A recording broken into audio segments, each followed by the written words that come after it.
You're listening to the Miracles in Meat podcast. I'm Shane Thibodaux, a fourth-generation butcher at one of the oldest meat markets in the world. My great-grandfather started this business by slaughtering one cow or pig at a time and selling the cuts door-to-door on horse and buggy. Today, our products are enjoyed across the globe. I will attempt to give you some insight as to how we got here and explore the challenges we've had along the way. At Bourgeois, our mission is to preserve our heritage generation after generation through legendary Cajun flavors and the development of relationships, not customers. Since 1891, Bourgeois has maintained age-old culinary traditions that fuel the South Louisiana lifestyle. Over the past 133 years, our Cajun products have gained global recognition, and for tens of thousands of folks around the world, the Bourgeois Cajun Lady logo is a symbol of home. Today, the fourth-generation butchers sit at the 9-foot maple block with loyal customers to discuss the adventures, skills, and passions that guide each of their legacies. These conversations will become priceless resources for future generations of any industry. This is our way of maintaining the spirit, purpose, and traditions of our lost arts in a world of change. 133 years, 4 generations. We're just getting started.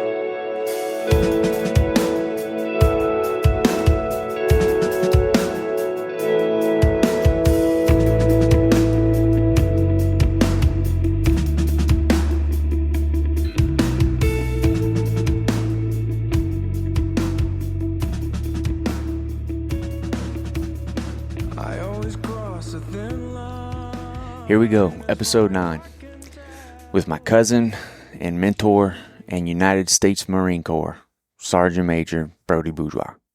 Whether he likes it or not, Brody was one of the main reasons that I joined the Marine Corps back in 2008. Brody and his 2 brothers, Nick and Jason, were huge role models for me, and I knew from a young age that when I got older, I just wanted to be like the boys. There's a saying that you're the combination of the 5 people you spend the majority of your time with. By the end of this episode, you'll understand why I'm very lucky to have Brody as one of my 5. Here we go. Brody Bourgeois. Brody, what is your earliest memory of Bourgeois? First memory. My earliest memory of Bourgeois Meat Market is running over from across the street when we were at Papa's. Well, let me back up. So my dad, when we were younger, my dad lived in Papa's little rent house there, which is where cousin Amy lives right now. And we loved that house. So me and my 2 older brothers, when we were with him, we obviously played with all the cousins and everything. So my brothers and the cousins, we'd all run across the street to Bourgeois Meat Market because back in those days, they would have cows in the pen and we would poke at the cows. And he's always upsetting on slaughter day if we got there right after slaughter day, because we missed our chance to poke at the cows. And what you mean poke at the cows? With long sticks, pointed sticks, and just poking at the cow. They in a pen, so they can't do nothing to you. So that was before my time. I do remember it. I remember the slaughterhouse very vaguely. Like I may have one video in my mind of me walking over there, and I remember Mr. Cleve, and that's probably it. Like I think it was me and Mr. Cleve back there, and that's the only memory I have of seeing the pen and actually seeing a cow standing over here. So for me, it was a mystery after the pen. So I remember the pen being filled with cows, and I don't know why I feel like it was Thursdays, and we were usually at my dad's on the weekends, which meant, it wasn't common that we'd be able to get there in time, because if we got there on Friday, it was too late or whatever, and maybe I got my days wrong, but we'd come over, we'd see all the cows, and then I just knew from there they slaughtered them and did what they did. And I didn't know much about it because I never came in to that part of the building. And so I was always jealous of my oldest brother, Nick, because he got to participate. He was older, so he got to participate in slaughtering a couple times. And I remember him being so impressed with how they would do it and the guys that were good at it and things like that. And he described it to me, but to this day, I can't quite picture exactly what that looked like back there because it's, we don't slaughter anymore. But that's my earliest memories, just coming over here for that. I always thought that was fun. And shoot, I mean, I would imagine Bo probably ran over here with us. Benson, for those who don't know, is no longer with us. He's in Arkansas now. So we lost. Yeah, lost Benson.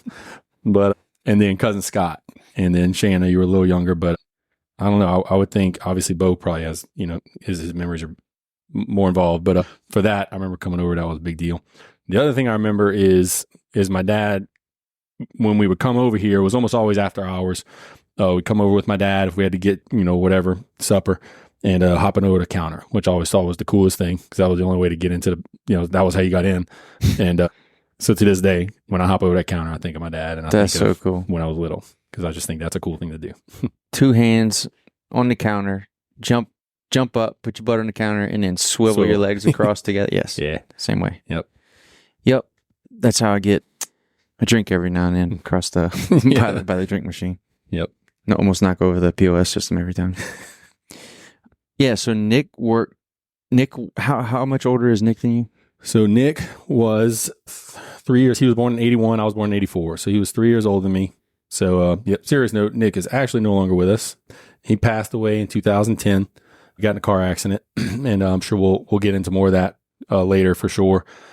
But he was, he must have worked here, and I'm just guessing, but I would imagine he was in his early teens, probably early teens to mid-teens. He worked here a little bit here and there. And then by mid to late teens, I think he spent enough time here that, he knew Karen, Kathy real well, Jenny and all. And I think they all knew him pretty well. So, I was still younger, but in my mind, they all knew him well enough that he must have worked here for a couple of years before he left for the military. Yeah. I don't have any time here with Nick. I don't remember any of that. I remember being here with Bo and Benson. That's really it as far as family goes. What was so I didn't like the beef jerky when I was a kid. I rather the beef sticks. Maybe just mouthfeel, chewability. What was your favorite as a kid? So first, you're the first. I didn't know that about you, that I'm the same way. I did not like beef jerky when I was younger. I didn't dislike it. I just didn't know what the fuss was all about. And would always tell people, I was like, look, I promise you it's very good. I mean, I don't like it, but but I hear it's obviously really good. And now I'm older and I get it. It is very good, and it's better than anything else I've had as far as jerky goes. But growing up, my favorite thing up until very, very recently, my favorite thing was always the garlic sausage. And it was take the garlic sausage, put it in, get a frying pan, fill it with water to just above the, where the garlic sausage, like the thickness of the sausage, and then just boil it out, which was great for somebody like me because it meant that's my timer. It lets me know when it's ready. And when the water was all boiled out, you knew it was ready, but then you kind of brown the garlic sausage in the pan, and man, that crust, it's just so good, just impossible to beat. And really until very recently, that's always been my favorite thing that we make here. And it's still probably, it's up there. The only thing is I've now had our jalapeno cheddar smoked sausage, and my wife also is obsessed with it. So therefore that's my go-to, but it's a special thing. We don't make it obviously regular. That's a custom order. So for anybody listening, I'm always excited when that gets ordered because that means I get to make a little extra for me. Yeah. Smoked sausage, man. Yep. We do have a smoked sausage to talk about. Yeah. Smoked sausage and andouille. The way I explain to people is we have the best smoked sausage you'll ever taste, but we have the best andouille that anyone will ever taste. That's how I feel about it. Yeah. Yeah. I've never had an andouille as good as ours. I've had really great smoked sausages, but our andouille is on a different planet. Yeah. Yeah, I agree. I haven't tried a ton, but the ones I've tried, I'm usually not, I'm not crazy about, or they're, they're okay, but I just think ours is so good. Until until I started working here full time about, over 3 years ago now. But before that, I had never had boudin or hoghead cheese from anywhere else. And so people would always ask if ours is good. I was like, well, I like it. I'm admittedly biased, but also I've never had anybody else's. Mm-hmm. And so now I travel quite a bit. And when I do, I always, if I can try somebody's boudin, I don't see hoghead cheese much anywhere, but boudin I will try. I know Lafayette's got plenty of places. I will always get some, and they do have some good ones, but I absolutely still very much think ours is my favorite, and I just love it. Yeah, I'm not crazy about boudin. I'm the same way. I'll try anything anywhere, but I'm getting it to try. I'm not getting it to eat. Yeah. I'm not going to go get a meal of 3 pounds of boudin. Yeah. So how about some family? You're one of how many siblings? All right. So I'm one of 16. All right. So here's the rundown. I was born in, so I've got two older brothers that are biological brothers. One's Nick, we've already talked about, and he passed away in 2010. My other brother, Jason, born in 82, and then I was born in 84.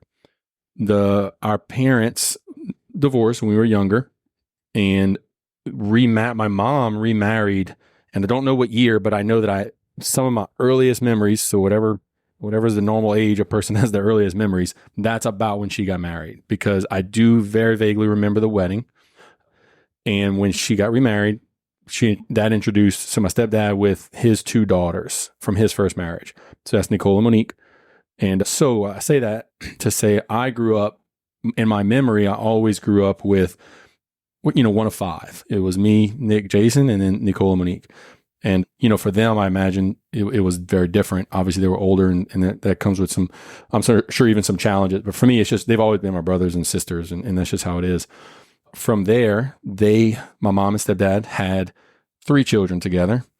I think I was 7 or 8 when they had their first child together. So that was weird, but it was only weird because, I was always the youngest. Baby Rhodey was what they called me. And, Baby Rhodey. Yep. And here comes a new baby in town. Yep. New baby. So Glenn, Natalie, and Patrick. So they had three kids back to back. All are still here in town, live local. And then that was, I don't know, I was probably 9, 10, 11 by the time Patrick was born. And then about that same time, my dad remarried. And my dad remarried someone who also had 2 children from a previous marriage. And so, but they were also extremely young. So, I've been around their whole life. I would say, Jonathan and Olivia. I remember Olivia being born. So, I've known her whole life. Jonathan was a little bit older, like maybe 2 or 3, I think. And I could be off on that. But, he might remember meeting me, but for the most part, I feel like I've been around his whole life too. So again, these are all my brothers and sisters. And then my dad and my stepmom, Miss D, had 6 children together. And that was starting in the year 2000. And I forget what year Ann was born, but just to give each other their names, that's Lillian, Rebecca, Adam, Catherine, Jeffrey, and Ann. And that's also to prove that they exist. I'm not making that up. And not to cut you off, but here's something you might not know. Your stepmom, Miss D, her actual name is Carrie. Yeah. I didn't know if you knew that. I didn't know until I was about 30, 31. So her nickname is D, so my dad and stepmom both have nicknames that most people don't know their real names. I didn't know my dad's real name until I wasn't a teenager, but I was probably 11 or 12. So right before being a teenager. So everybody knows my dad is Biff. And one day it occurred to me, I knew Biff wasn't his real name, but one day I realized I don't actually know his real name. Oh, it's Biffy. Yeah, it's Mr. Biff. Mr. Biffathy. And so I asked and found out, and come to find out my dad was Lester Jr. And so like, okay, cool. And then, so that was not too long before he got remarried. And so Ms. D is Carrie Dawn. She was Carrie Dawn Grow. And I think they had maybe another Carrie in the family. And I could be wrong, but they called her Carrie D. And that was her nickname growing up. And one day her mom or somebody came home and it was, hey, how are y'all doing? What did you and Carrie D do today? And I guess they just tickled them D-do. They just, something about that stuck. It was catchy. And so they called her D-do. That became her new nickname. And then obviously over the years, I just got shortened to D. And now, she taught it. She's taught at several high schools. So she is D and Miss D to everybody. That's so cool. Yep. So that's her. So anyway, so they had 6 children together. And so the way I always look at it is, I say this because it's self-glorifying here, but I call me, Nick, and Jason the glue. And so we got my mom's side of the family, my dad's side of the family, and I got all my siblings on each side. But me, Nick, and Jason were all extremely close growing up. Everybody called us the 3 boys. I'm number 3. Nick was number 1. Jason was number 2. And that's just who we've always been. And I take pride in that. I absolutely take pride in that, as much as I view, these all of my brothers and sisters, and we're real close. Obviously, extremely close with Nick and Jason, and I was that was great growing up, and we were absolutely inseparable, and I think we're still, Jason and I are still really close. Obviously, the loss of Nick was huge, but Jason and I feel like are as close as we can be. He's living in Dallas now, but he's got kids and all, and I know my kids are obsessed with his kids, and I'm always excited when they come to town. Yep, the boys. That's what I knew y'all as, the boys. All of our cousins. Now what? We're one of 40-something first cousins. Bo knows the exact number. It's like 45 first cousins in the Bourgeois family, and we've always been close. All the cousins have always been close growing up, and we'd go to Papa's, watch Saints games, and just you name it, we were there on a Saturday. And a very common question out of my mouth was, "Are the boys going to be there?" Yeah, and that meant Nick, Brody, and Jason. Even though 75% of us were boys. Yeah. But the boys were Nick, Brody, and Jason. And they were the oldest. They were the coolest. They were the fastest. They were the strongest. And we all just tried to be like the boys. And I remember, so who lived on Cortez right here? Was that Uncle Donald? I think Uncle Donald and Uncle Brian, and maybe even Uncle John too might have lived. So there was a camp out right here in the back of their house. And y'all were there. The boys were there. It was probably just y'all, me, Bo, and Benson. Maybe even Austin. Maybe Freddie. And Scott might have been there. Scott might, yep. So I don't remember much about the night, like hanging out. I just remember being woken up in the tent because I think probably y'all, maybe whoever was in the other tent, like destroyed our tent in the middle of the night, like flipped it upside down or like just crashed all the poles in. And this was all a blur. But here's what I remember. Nick pulled me out of the tent, grabbed my arm, and I'm probably 7 or 8. Probably 8. Which would make Nick what? What year were you born? 90. So Nick would be 9 years older than you. So he might have been 16, 17. Okay. So that's about right. So Nick grabs my arm and he goes, "Come on, we gotta go to your dad's house." Was the apartment right here in front of Papa's, which is, I don't know, what's that, a 200-yard run? Yeah. Not very far. Yeah. So he grabs my arm. He goes, we gotta go to my dad's house. And we ran through the woods, and then the next, like, I don't know, 6 or 8, backyards. We're just running through people's backyards.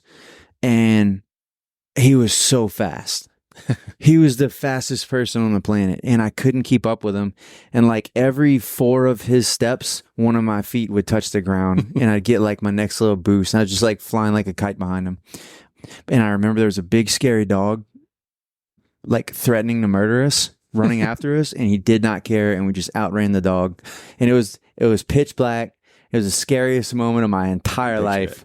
But all I wanted to do was keep up, and I knew I was good because I was with Nick. That's funny. So cool that I still remember that. So Nick, he's 5 years older than you. Three older than you. Okay, makes sense. And he was the first to join the military. Yep. So Nick joined and he graduated in 1999 and went straight to the Navy. And so I guess let me back up just one little thing about Nick. So Nick was always, awesome older brother. We were close, of course, like I said. But the thing about Nick is Nick was always family, being close with family and emphasis on family was always a big thing for him. But it was for me too. The difference with Nick, and I would say the difference between Nick versus me and everyone else, is that with Nick, he put it into action. And so just now when you're telling that story about Nick grabbing you and running, the first thing I think of is Nick probably was 16 or 17. And how many 16 or 17-year-olds are camping out with 8 and 9-year-olds? And, maybe it's happening.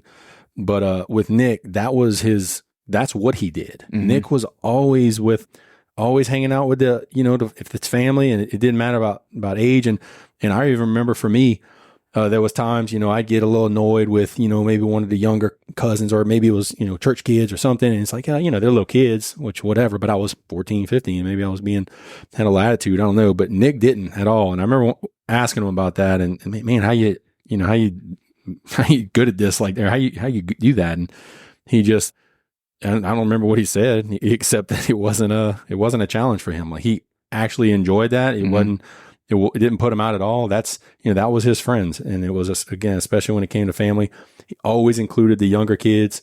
You and I talked, I feel like in the last year or two, about somebody we know that was similar, that was always including the younger kids. And it was an older kid that, could have been cool and too cool to do that, but that was never a thing for Nick.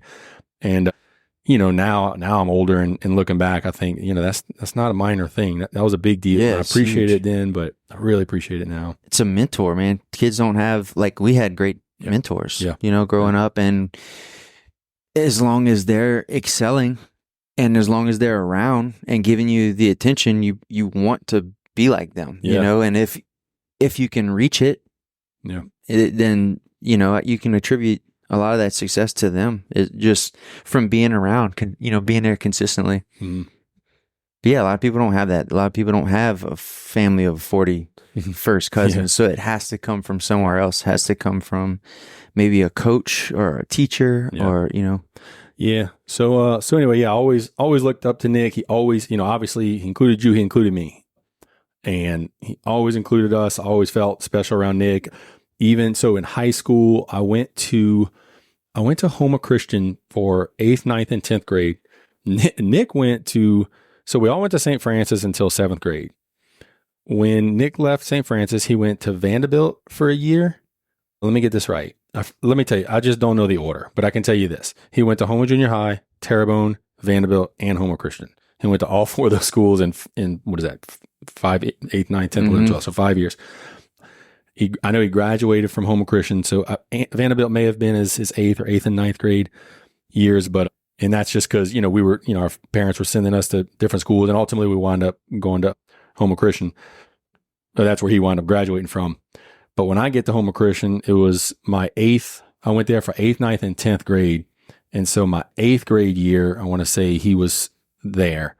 And I mean, my brother's just the coolest guy in the world, and he's a senior, so, and I just couldn't have been more blessed to have him as my older brother and there at the, and then obviously Jason was there too. So that was so cool to me, and he had already been there. They had already been there. So everybody knew him. So that was a blessing for me. I walked into a situation, new school. Like I went to St. Francis from, pre-K. So I'm going to Houma Christian where there's not a single person that I went to school with going to Houma Christian. So I'm not going to know anybody. And so that was new for me. And so showing up there and having my brothers there was awesome.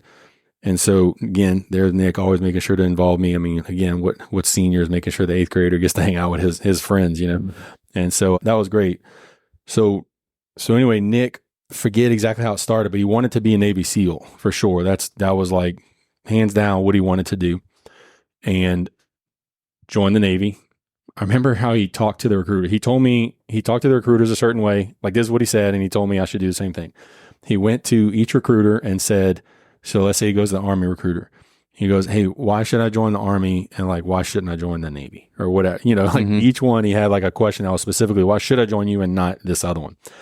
And I think the Navy SEALs he might already known about, or maybe they told him about it. But bottom line is that is what he wanted to do. He wanted to be a Navy SEAL. And so he joined the Navy. And so 1999, he joins the Navy. He takes the ASVAB, and Nick was always a smart person. I mean, he's not an idiot, but he wasn't like I don't think he was a straight A student getting a 36 on his ACTs. But when he took the ASVAB, which is the test you take to get into the military, just to kind of for placement purposes, what job you'll have and things like that, he got a 98. And for those who don't know, at least back then, a 99, maybe it's still like that. A 99 is the highest you can get. What'd you get? Me, I got something in the late 78. I got like a 68. Yeah, which is fine. If I remember, that's normal. That's average is 60s and 70s probably. 80s is good, I imagine. 90s, I don't know. I mean, maybe I've met people now and I just don't know, but I don't know anybody personally that I know right away that's what they got. So 98 was no small deal. Even he was like, yeah, I don't know how. And so they offered him as a result, they offered him a pretty good job and a good benefits thing. So nuclear engineering was the MOS or the job specialty he could choose, and E3 out of boot camp, which is what? Yeah, like you don't pass that up. So he didn't pass it up. It wasn't what he wanted to do at all. It was just, Nick was always good at asking advice from people, taking counsel. So I'm sure he talked to probably our parents and everything. And ultimately was like, look, I know you want to be a SEAL, but if you take this, you can still do the SEAL thing later. So that's what he did. Or that's what his plan was. So he joined the Navy to do that. And then he found out he can get out of that commitment by going to the Naval Academy, which is a next better deal than that. And he's like, oh, okay, so I can do the Naval Academy. That's 4 years. Oh, it's a 6-year contract. So instead of a 6-year, I can do 4-year contract, be an officer, and I'll just do SEAL as an officer, which is, if you know anything about the SEALs, is a funny way to talk about, oh, I'll just do it this way. I'll just be a Navy SEAL commander. Yeah. And so anyway, fast forward, he gets accepted to the academy. And for those who don't know, the way Nick used to say it is to get into the academy, you got to be pretty smart. You need to score really well on more than just the ASVAB and all this other stuff, or it helps to have prior military. And the way Nick used to say it is he's got prior military, and that's why he got accepted. And the reason he would say that is he wasn't one of these people who could just skate by on his grades because he was super smart. He absolutely had to log. He had to log his hours because he worked, I guess some of it was like stuff he couldn't take home. So he'd clock in and clock out or whatever of the library. And he was logging, 40, 60, maybe even more hours a week just studying in addition to his normal stuff just to get by. And he did well. Obviously, he graduated and everything. But while he was there, he met his future wife, and he knew he didn't want to be a Navy SEAL and be married. So he wasn't planning on getting married. He was planning on being a Navy SEAL. God had other plans, and meets his wife while he's there. His future wife knows he wants to marry her. And so he's like, okay, well, if I can't be a Navy SEAL, obviously I want to be a Marine. And I'm going to be a Marine infantry officer. And so that's what he did. And that's ultimately what he wound up doing. Got out, and he graduated in 2006 from the Naval Academy, went the infantry route in the Marines, married his wife the day of graduation, which was a pretty neat thing. I got to be part of that. And so at this point, so it's 2006. So at that point, Jason had joined in 2000. He joined the Marine Reserves. And then I joined in 2003, the Marine active duty Marines. And so by 2006, I was a sergeant when he got married. And so I got to go and be a sword bearer at his wedding, which was pretty cool. And slap the bride on the behind with the sword. I got to witness this. Yeah. So that was neat. And I remember the Blue Angel flyby in the stadium. That's bone chilling. If you're ever anywhere that has the Blue Angels flying, go. Definitely go and stay. Yep. Agreed. Man, that was cool. Yeah. And so how much of Nick being in the Marines swayed your decision, or I guess Nick and Jason joining the Marines? Yeah, that was a huge, huge reason to join. At first, I was shocked that they would want to join the military. I didn't know much about it, and there was reasons I thought I didn't want to do it, but ultimately, I wasn't super interested or serious about it. But it was like, man, but Nick did, It's like, if Nick does it, it's got to be something to that. And then obviously Jason followed on his heels, and so I gave it some pretty serious thought, but not super, super serious at first. But in 11th and 12th grade, I left home a Christian and went to be homeschooled. My dad and stepmom, that's when they started having their kids. That's when my dad and stepmom started having their 6 children together over the next, 7 years or whatever. So when that happened, Ms. D had to leave teaching in order to come home, and, basically they're schooling their children now. And as a result, then I'm coming home too. Which funny thing about that is, I guess somewhere along the way, I was under the impression, I had to make a decision on whether or not I was going to try to finish out at home a Christian, or do I want to go home and do the homeschooling thing. And I went back and forth on it for a while, and ultimately decided, man, if I get homeschooled, I can get a job, which I wanted a job. I wound up getting a job while I was homeschooled. And so that's the route I took. And it was, I don't know if it was then or years later or whatever, I was telling that story to somebody, and my dad's just laughing. He's like, that's very funny to me that you thought you had a choice. So I don't know where I got it from, because that certainly makes more sense that it was not up to me. That's good. Yeah. So homeschooled 11th, 12th grade. And that was important because my American literature class, or whatever subject was probably the thing that pushed me over the edge of joining the military.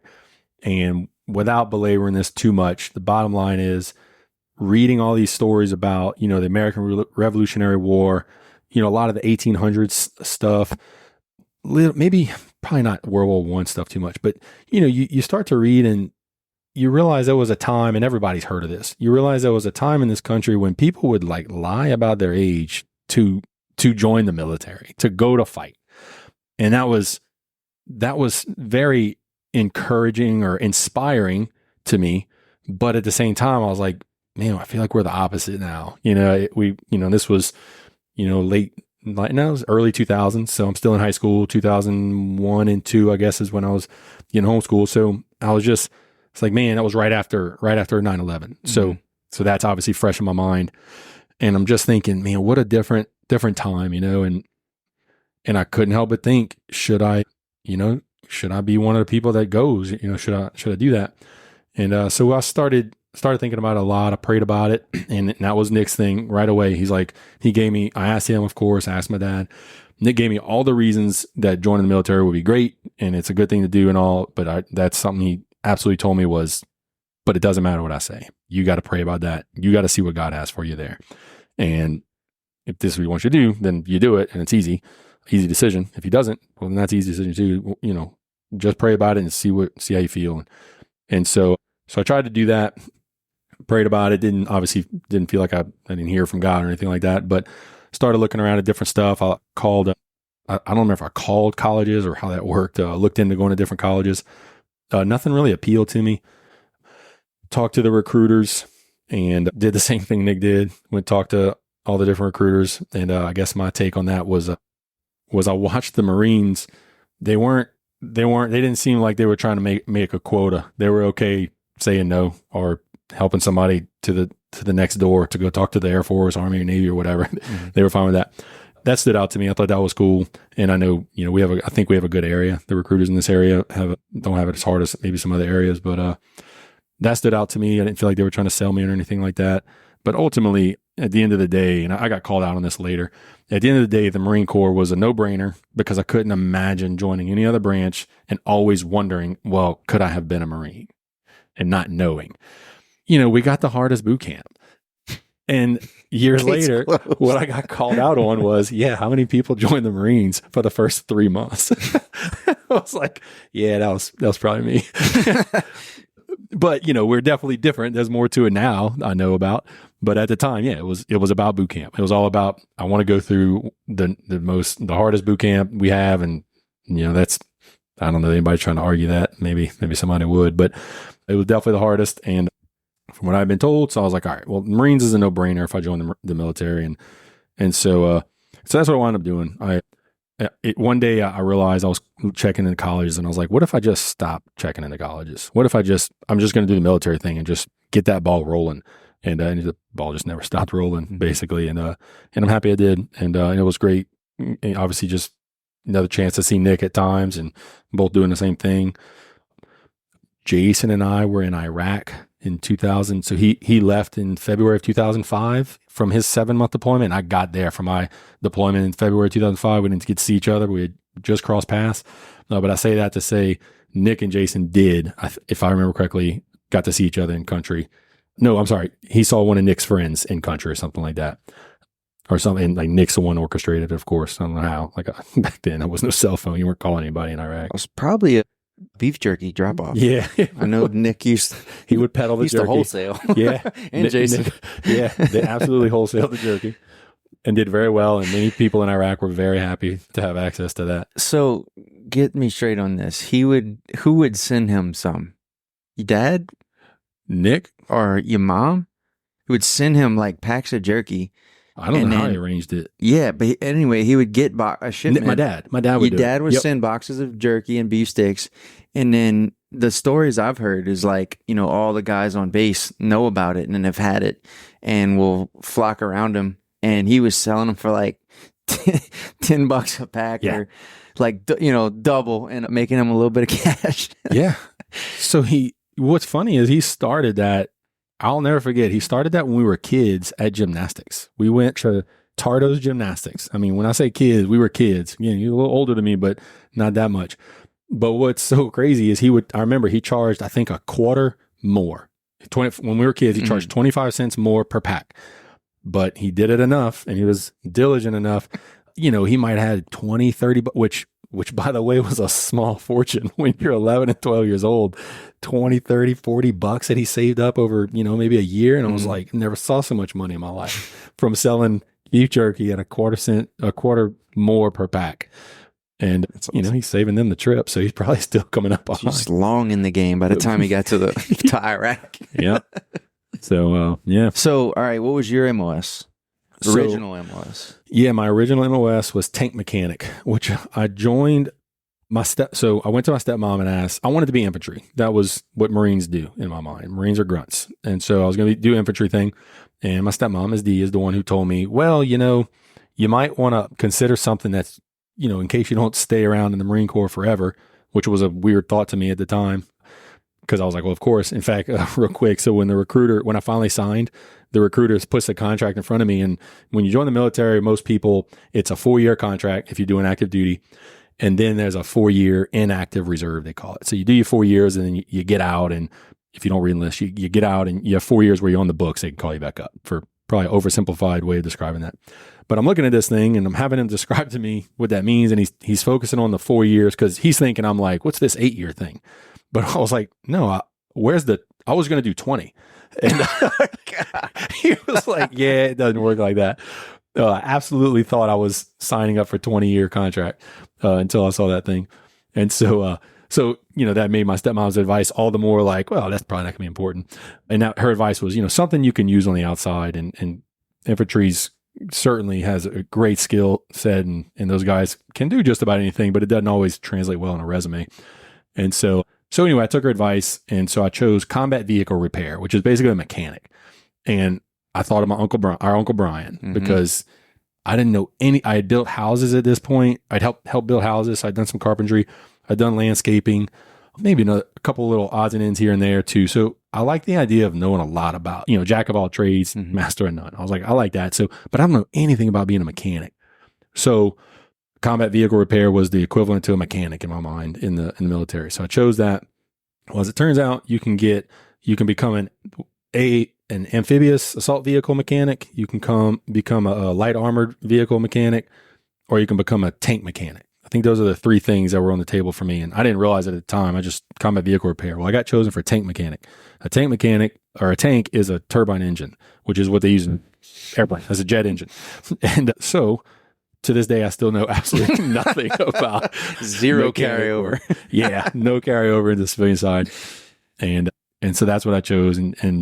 Or I chose combat vehicle repair. The Marine Corps decided to make me a tank mechanic. Yeah. So joined. So let's see, I went to boot camp in 2003. Oh, wait, question. Yeah. So I don't know where Nick was, and I don't know where Jason was, but when you signed, or maybe when you made the decision, how'd you tell them? I don't remember how I told them. I'm sure it was a big deal though. I'm sure I called them and let them know. I do know when I left for boot camp, we have pictures. It's some of they're not good pictures, but it was a fond memory because it's really one of maybe not even 10 times over the next 10 years that we were all 3 together like that. But the day I left for boot camp, and in hindsight, I guess I don't know how. It was middle of the summer. Maybe they took leave. Well, Jason was in reserve, so he was probably home since he wasn't deployed at the time. But Nick would not have been. He would have been at the academy, so he must have found a way to get leave, or I don't know how it works there. But he was there the day I left for boot camp. We all went to Chili's in Homa. I even remember our waitress's name, not because I remember what she looks like or anything, but her name was Sunshine. And I've since brought that up with Phil, and he said he knows her. So listen to this. Cool. Hey, I remember you because you have a cool name. But yeah, that was Chili's. And then I left for boot camp. But the 3 of us were together, and we were acting stupid and took some pictures together, and it took off. But that was obviously big deal. 3 brothers and the three of us, the 3 boys, all in the military now. And Nick didn't know he was going to go Marines yet at that point, but the 3 of us wound up all 3 being Marines. Looking back, if you did it again, would you choose the same MOS? Probably. I just don't know what else I would choose. Would you have stuck with What about one of the other mechanic? So all my friends were AAV mechanics, obviously tank mechanics too, but like outside of that, there's people I still keep in touch with to this day, and they're all by coincidence AAV mechanics. So that's the amphibious assault vehicle, which for those who don't know, the Marine Corps no longer has tanks. And so we do have the AAVs. So that would be a reason to have that. But those were, again, that's not anything about the AAV mechanics as much as I just happen to be really good friends with those guys. But no, outside of that, I guess I just would look at the big picture, and I couldn't be more, again, blessed with how my trajectory went in the Marine Corps and how that all played out. So I wouldn't want to change anything. I'm super pleased with where I am and how it's all worked out. You mentioned being in Afghanistan maybe around the same time as Iraq. Yeah. Mm-hmm. So, and how did that come to be, and how'd you find out? When did you get orders, stuff like that? Yeah, so found out in 2004, probably shortly after getting to the fleet. So go to boot camp, go to Marine combat training, go to MOS school, and then I graduated that. So MOS being my job, graduated as a tank mechanic in March of 2004, and then straight to Camp Lejeune from there. That's where I got stationed along with a good friend of mine. He and I joined on the same day, but he went to boot camp on the West Coast. I went on the East Coast. So we joined up at MOS school, and then we wound up going to Camp Lejeune together. I've talked to him kind of recently too. We don't keep in touch quite as much, but a very good friend of mine. He actually retired recently from the Marines as a warrant officer, chief warrant officer. But probably within a couple months of getting there, we find out we're going to Iraq, which we kind of everybody knew. That's what was going on back then. And it's funny, I didn't know what to expect. The Marine Corps, all the Marine Corps does is train to fight. Like that is all we do. Every Marine a rifleman, and there's a reason for that, and we absolutely train that way. And so in high school, when I decided to join, I mean, part of the whole deciding to join was deciding to be somebody who would die in battle, right? Like it wasn't a glorified thing. It was literally an objective thought that I had that, well, I'll die. If I go to Iraq, I'll die. And I absolutely thought I was going to die in Iraq. Almost like a academic thing. Like it was like, this is going to happen. So make sure everything's in order. And not that I didn't care. It wasn't like I wasn't afraid. But I don't know. It didn't occur to me you go and come back. And so that's how naive I was is all. So I get there, and we left in February of 2005 with the unit I was with, which was 2nd Maintenance Battalion. We had a general support maintenance company. So it was all the mechanics basically for the different vehicles. Get there in February, and when I got there, I realized, this is not at all what I expected. And so for some people, absolutely it is the way I just described, and they didn't come back. But for me, I was at TQ, Al Taqaddum, for the whole 7 months. I feel like I left the wire one time for one thing. I didn't even go on convoys, and I don't even remember what the thing is that I left for, but obviously came right back. I mean, I was in the same 2-mile radius spot for the whole 7 months. And so working at this little compound, essentially this bunker where all the mechanics worked. So I was safe. And in fact, side note, that was 2005. So Hurricane Katrina happened in 2005. I was in Iraq. All of it. I would call home about once a week. I think pretty consistently once a week. I'd call home, try calling home, couldn't get in touch with anybody at home, and then find out about this hurricane. Did you hear about, people ask me, you heard about the hurricane that hit? And I'm like, well, what? I didn't know anything about it. Well, at the chow hall, they would have a TV. And so I guess at some point I started seeing things on the news there, and the news tends to sensationalize that stuff. So at first I didn't care, but once I couldn't get in touch with anybody for a couple of weeks, and now I was getting really concerned. And so I wrote when I went to Nichols a couple years later, one of my English classes, I wrote I forget what the essay was about or whatever, but it was called Safe in Iraq or something. Yeah, good thing you were in Iraq. Yeah, I was safe in Iraq. Well, not many people get to say that. Yeah, exactly. So I missed Katrina because I was over there. But that was 2005, and it's actually the only deployment I've done, which is puts me behind my peer group significantly. But I'm thinking right now about how our drill instructors differed, because my drill instructors, like all of them, all of my drill instructors and all of my MCT instructors and even schoolhouse, like those are the guys that just came back from Fallujah and like 02, they were there 02, 03 and stuff. So like I'm in '08. So now they're like, you know, sergeants and staff sergeants. And I wonder what, you know, there's gotta be a mindset shift just in the era of deployment, you know? Yeah. Yeah. Well, you know how it is. Once you got a deployment under your belt, you're just the hottest thing, sliced bread, you know? Yeah. No matter who you are, what else you've done. So. All right. So deployed to Iraq and then back to where? Yeah. So I got back from Iraq in September, went back to Camp Lejeune, doing the same thing. There was no tanks where I was at in Iraq. So they used me for a collateral duty. So I was in the tool room, which was cool. I enjoyed it. It's not a very glorified job at all, but I liked it. I was able to kind of nerd out on organization and things like that, because I was also in charge of some what we call the pre-expended bin. So all the parts they use to rebuild engines and everything. And it got to the point where, you know, they'd come to ask me for a connecting rod. Well, like I said, I know nothing about mechanics stuff. So to me, a connecting rod was, you know, part number 7665 or whatever. Gotta be more specific. And they're looking at me. I'm like, is that the 7665 or the this? And they're like, you're not serious. So anyway, that's what I did in Iraq. So when I got back from Iraq, I went straight to the tool room for a few months. I got promoted to sergeant. So I went as a corporal, got back, promoted to sergeant shortly after, and became platoon sergeant for this platoon. And that's where I found kind of my wheelhouse, I guess. And I excelled. I felt like I excelled at that. That's what I enjoyed. The tank mechanic stuff, you know, I didn't get to do much of it in Iraq, any of it in Iraq. Even before that, there wasn't a ton of work at Second Maintenance Battalion, because that's if they couldn't fix it in the field, and then they couldn't fix it at their little bay, then they got to send it to Second Maintenance. Well, Marines aren't going to do that. They're going to fix it. They're going to find a way to make this thing work.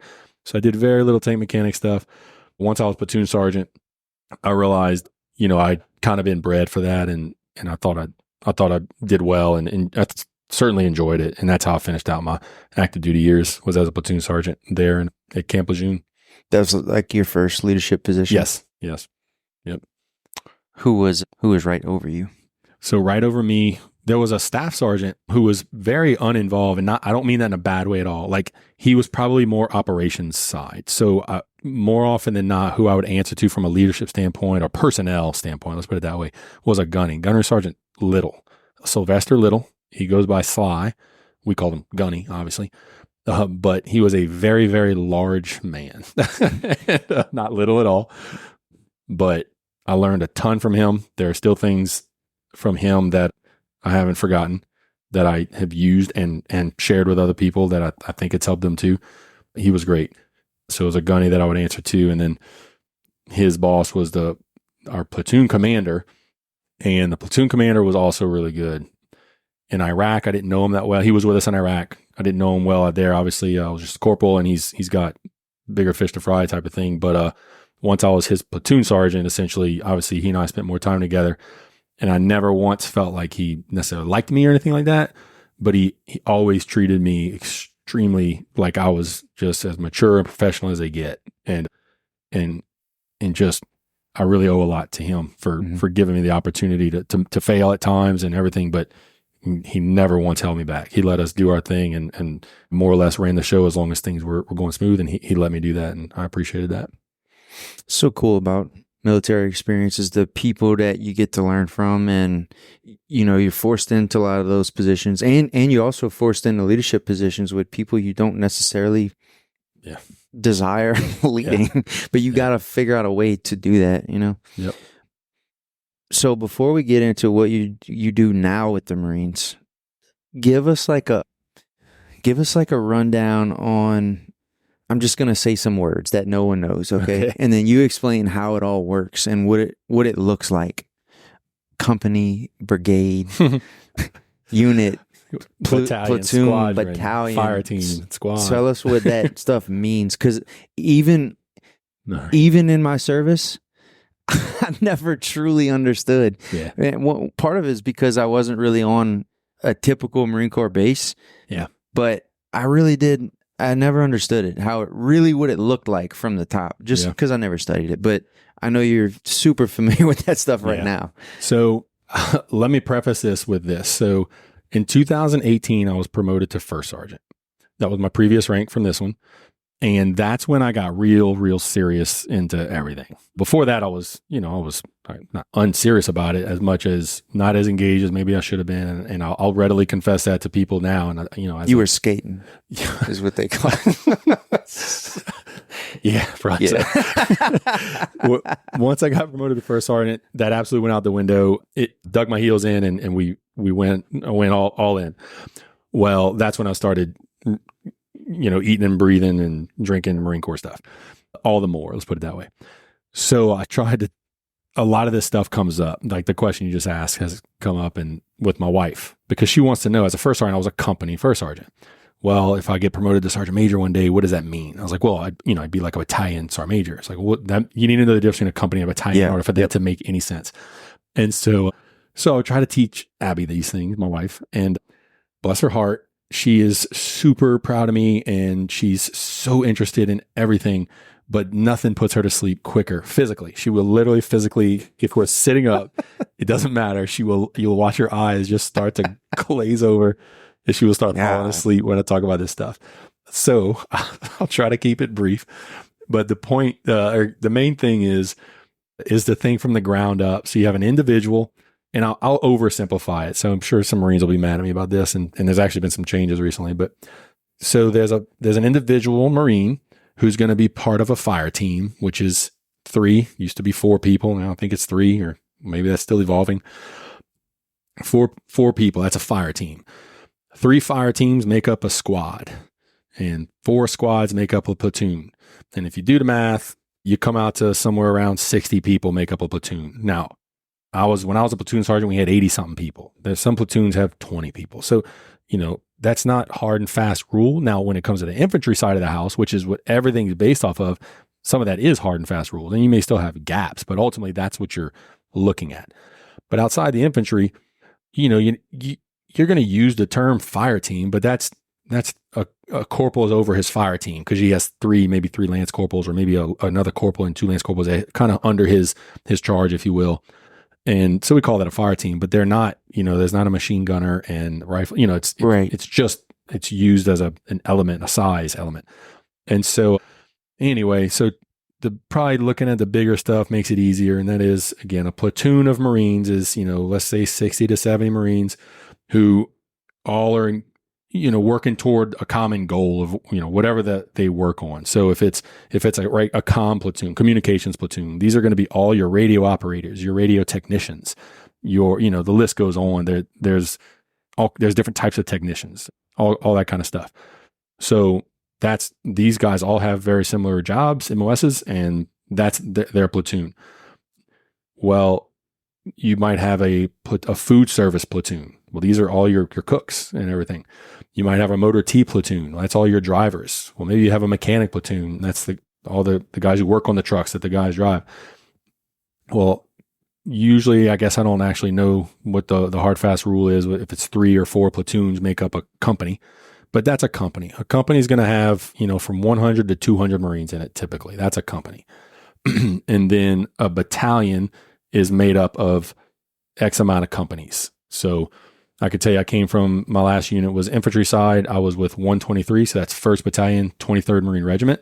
So it's the 1st Battalion. So it's a battalion, and it had 5 companies, 4, what we call 4 line companies, a weapons company, and then an Alpha Bravo Charlie company, and then the H&S company. So that's all your headquarters and service. So that's where your comm's going to be, your motor T guys. All the other companies it's riflemen. It's just filled with riflemen, and they might have a small element of some motor T, some drivers and some radio guys, but ultimately that comes from the H&S company. So the battalion 123, I think, was 800 Marines or something like that. So that's a, I don't think that's a large battalion. I think battalion could have up to 1,000 or so. Again, maybe I'm off on that. But, and then a regiment would be the next thing up from there, is made up of, I think, 23rd Marine Regiment's probably 3 battalions, if I had to guess. And then after the regiment, you get to the group level, or in the infantry side, it's the division. And so the 4th Marine Division is made up of, 3 regiments or 2 regiments. And they're always, it's kind of a hybrid now, because they roll this flag and unroll this one. So some of that's kind of a hodgepodge now.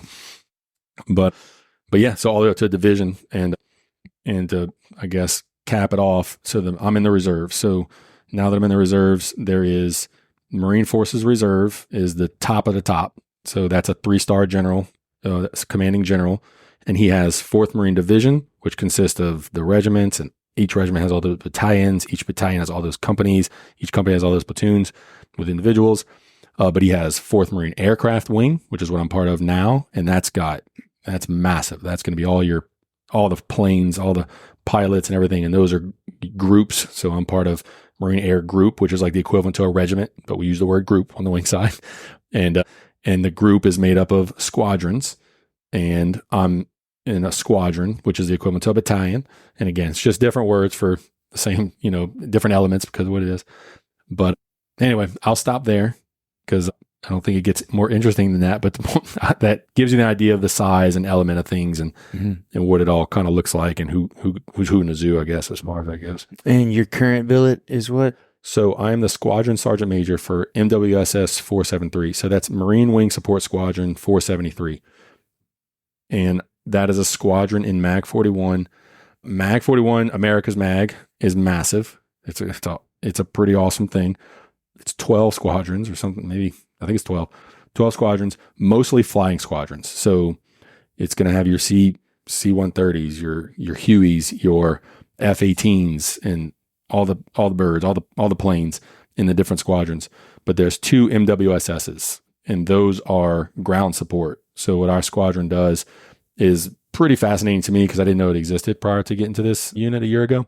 And that is, they're in charge of, or we're basically involved in any kind of air support from the ground. So refueling, rearming, you name it. But that means also, setting up a spot for, helicopter to land, setting a spot for a jet to land if necessary, which could mean going out, clearing trees, laying this matting down. We have engineers, we have surveyors, we got everything. They can go out literally in the middle of the woods if they had to, clear out an area, make a landing strip out of matting, basically make a landing strip where there used to be nothing.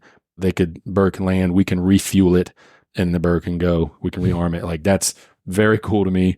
And it's really impressive. And it's not something I even knew existed before a year ago. So that's awesome. How often do y'all get in these huge, maybe squadron size elements, like in a formation where everyone's out there, and where are you in that formation? So in probably the reserves is, I would imagine, different. So I haven't been active duty in so long that I'm truly borderline ignorant on some of the differences as far as that goes. But I know for our squadron, we get together every year for our annual, we call it annual training. So 2 weeks. If you ever hear 1 week in a month, 2 weeks a year in the reserves, the 2 weeks a year is the annual training we do in the summer. So I just got home from that last week, and we had the whole squadron together out at Camp Pendleton. Now there's, we had a bunch of our Marines from one of our companies had done something else. So, you're never going to have 100% of everybody unless you're going in country actual deploy. But we had, that was a squadron exercise. We had everybody out there. We do that at least once a year, at least for the annual training. But this past year, we did it for a drill weekend, which I thought was really awesome because we have a company in Lemoore, California, which is, it's a 5 or 6 hour drive north of San Diego, which is where the headquarters is at, which is where my office would be. And then we have a company in Fort Worth, Texas, which is, that's not a drive. We got to fly those guys out there. So to get the squadron together for a drill weekend it's a huge lift, but we need to be able to do that. Like, that's what we train to do. Like, we train to be able to move personnel and equipment and gear to one location, aggregate and conduct training or exercise, whatever it may be. And we did that this past year, and I thought that was really cool. And obviously, so where I'm at, I'm watching all of this. So when I say I'm not just being pseudo humble. I don't get to do a lot of the cool stuff anymore. I am the commanding officer's, I'm his tool. I'm a tool in his toolbox is how I've always considered myself. The commanding officer of the squadron.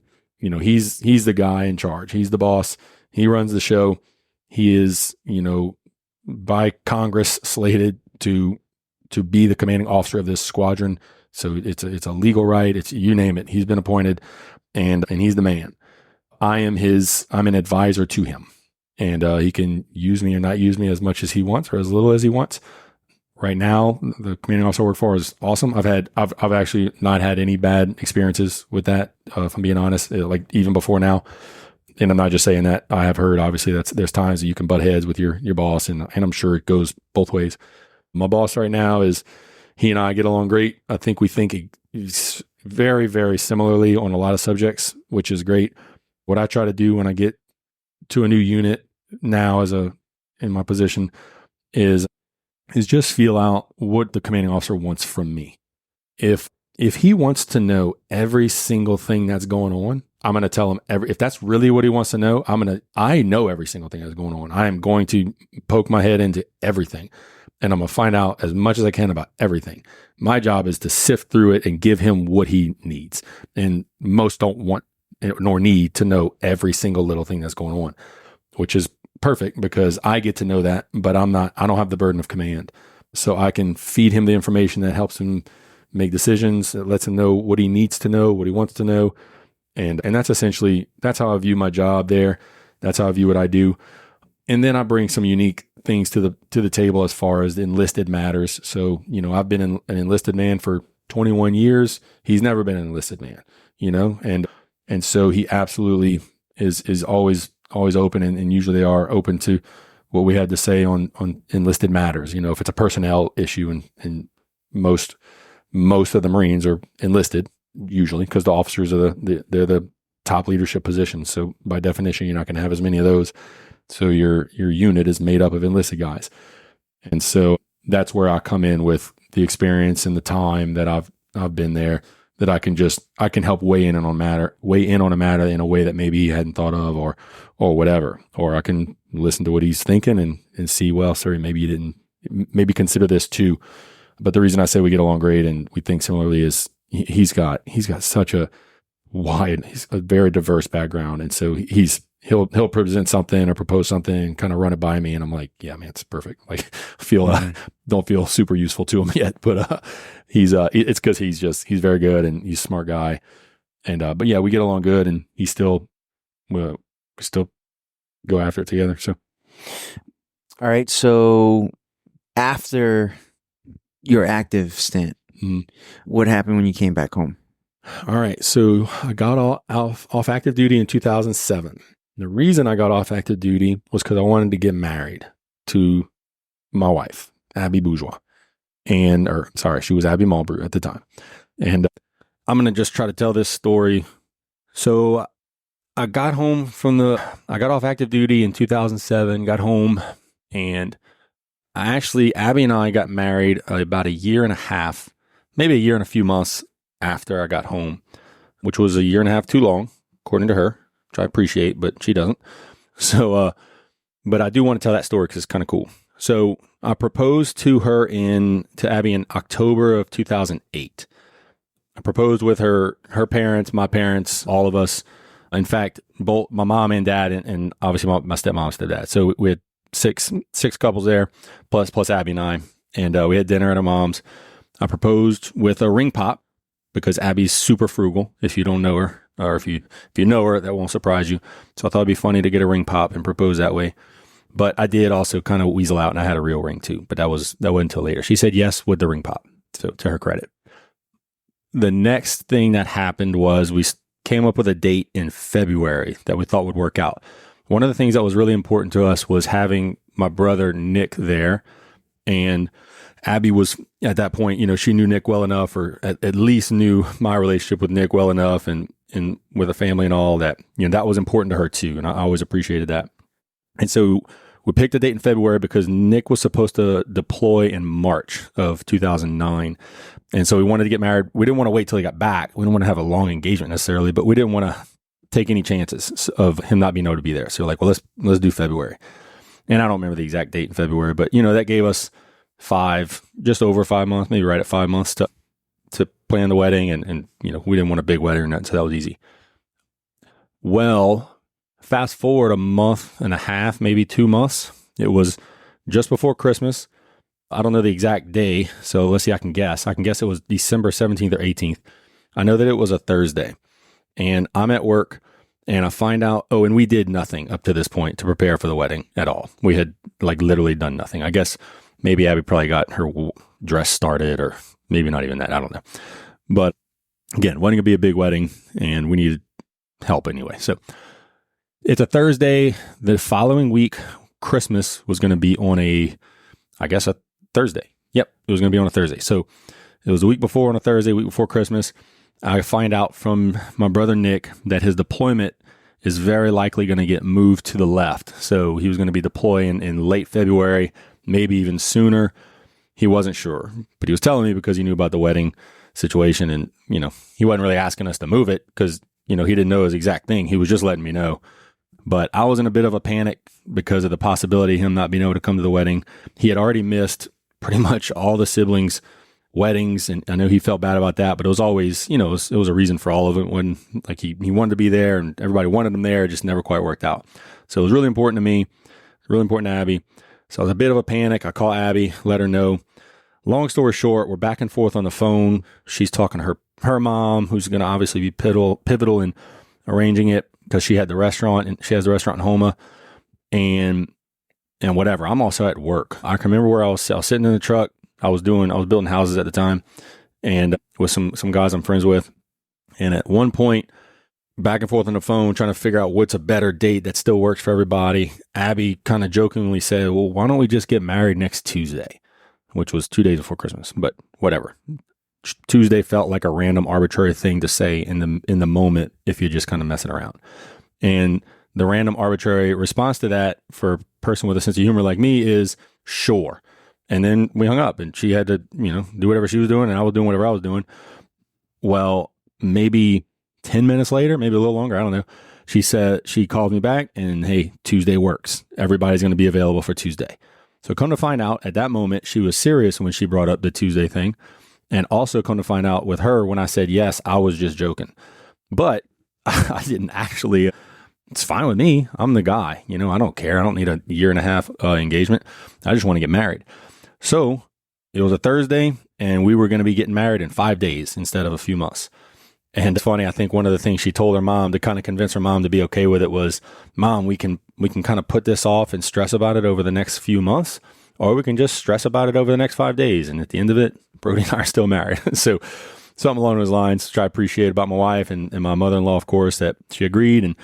And so basically what happened was, it was 2 days before Christmas, we got married. We got married in a church that was completely decorated for Christmas. So it looked great. We didn't have to do anything there. We got married by a pastor that's been a friend of the family for a long time. Literally every single one of our friends and family that we would have wanted to invite was in town for Christmas for the week. For the most part, it wasn't an issue.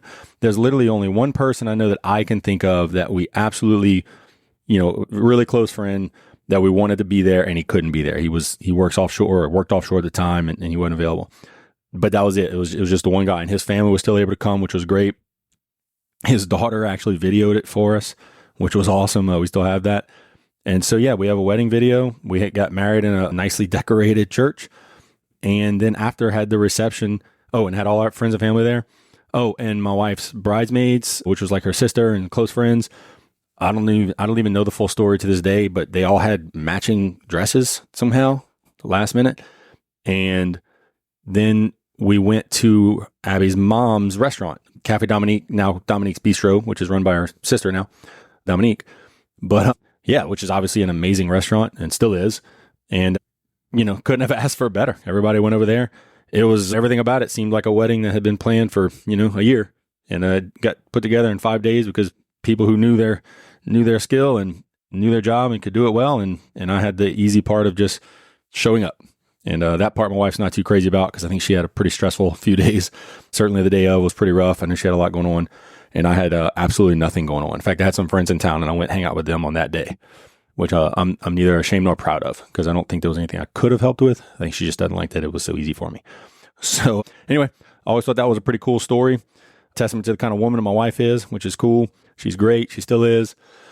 One more little tidbit there is a couple months later, since we didn't have like an engagement party, I guess, or whatever, couple shower, I don't know the different terminology.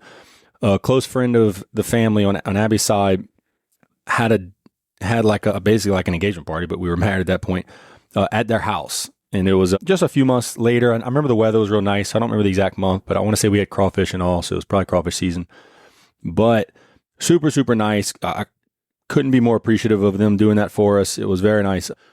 And, kind of weird for me because I'm not used to being that guy, meaning, the one the party's about type of thing. Luckily, I was married, though, so it was about us, which means it can be about her, and that works perfect. But what I found out later was while we were there, I had some of my good friends from high school and grade school come to the thing. And while there, they talked about one of my buddies, Matt Labriere, mentioned or threw out the idea of us going on a trip once a year, all the guys getting together. Because at this point, we were starting to move. Everybody's graduating college and things like that, and moving all over the country. What if once a year the 6 or 7 of us get together, just the guys, meet up somewhere? I think at the time we were going to Blue Ridge Mountains, or maybe the Smoky Mountains in Tennessee. What if we get together once a year and just make that a thing? Well, I don't know if what we thought it would turn into or what his idea was when he brought it up, but he proposed that idea at that party in 2009, right after Abby and I got married. And we went. That year was the first year we got together. It was about 6 or 7 of us that all went to grade school and or high school together or grew up in the same neighborhood. And that same group of guys gets together every year to this day since 2009. So we actually just got back a couple weeks ago, this time to Colorado. And we've been all over the place. I've missed some here and there. I probably missed more than anybody because since I'm in the military reserve still and a few other things. And maybe some of the other guys have missed one or two here and there. But for the most part, everybody makes it every single year. And that's pretty cool. We just got back from Colorado. It was a 4-day trip and super nice up there. That was my first time in Colorado. I've always wanted to go. But anyway, I thought that was pretty cool. I don't even know if my wife knows that story, that was proposed at that party, and that's a trip that continues to happen to this day and is a little bit of a conversation every year when it comes, because obviously I'm going a lot. So for me to leave for a whole weekend for a personal reason is not always the most easily received thing. But I knew I wanted to marry her, and I didn't want to be active duty married, knowing I was going to be deploying every other year, maybe every 3 years. The unit I was with when I got out was already deployed. They left again. And the only reason I didn't go a second time is the timing. There's a cutoff date as far as when you in your contract, and they either will or won't take you. And so my cutoff date was such that I couldn't go to the second deployment. So I didn't go, got off, but I never really wanted that. I knew I wanted to raise a family, and I wanted to raise a family where I was home. And again, I knew that's how Nick was, and Nick was absolutely involved in that decision. And he was like, yeah, I think, I get it. And that was where he was. And he was just, since his plans had kind of changed with going Marine route and going the officer route, and now he's getting married, and he's like, well, he's just kind of playing it by ear at that point. I shouldn't say playing it by ear as much as like he had to call some audibles on the way. But ultimately, his goal was always, as far as I knew, was to finish this obligation out basically, and then come home. And so when I came home in 2007, I knew I wanted to get married to Abby. So I proposed to her a couple months after getting back. I was living in the apartment I grew up in that we talked about earlier that my dad lived in, renting from Pawpaw. Right here across the street. Yep. Yeah. Yep. Right across the street. And I would come over here. Oh, and I don't think I was going to Nichols yet. I started building houses with some friends of mine that were contractors, and worked for them for a little while. Then I worked for the same guy I worked for in high school building houses, worked for him for a little while.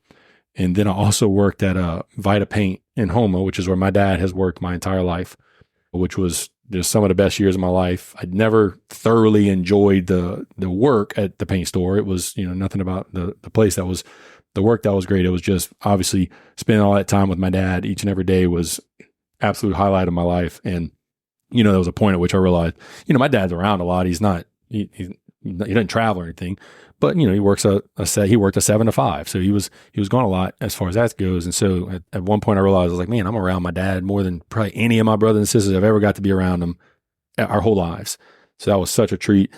And, I still sometimes wonder, I was like, man, should I have just stayed there? And I enjoyed it, and I don't now. Like, I guess I know I'm doing what I think God wants me to do, but those are very treasured years for sure. And so I left there to use, so to go to Nichols. No, I shouldn't say I left there. I didn't leave there, I guess, until I got a job doing physical therapy. I went to Nichols. The only reason I went to school was because I had the GI Bill. So once again, Ms. D enters. Got to get that paper. Yeah. Ms. D enters the equation with her wisdom, and it was wise.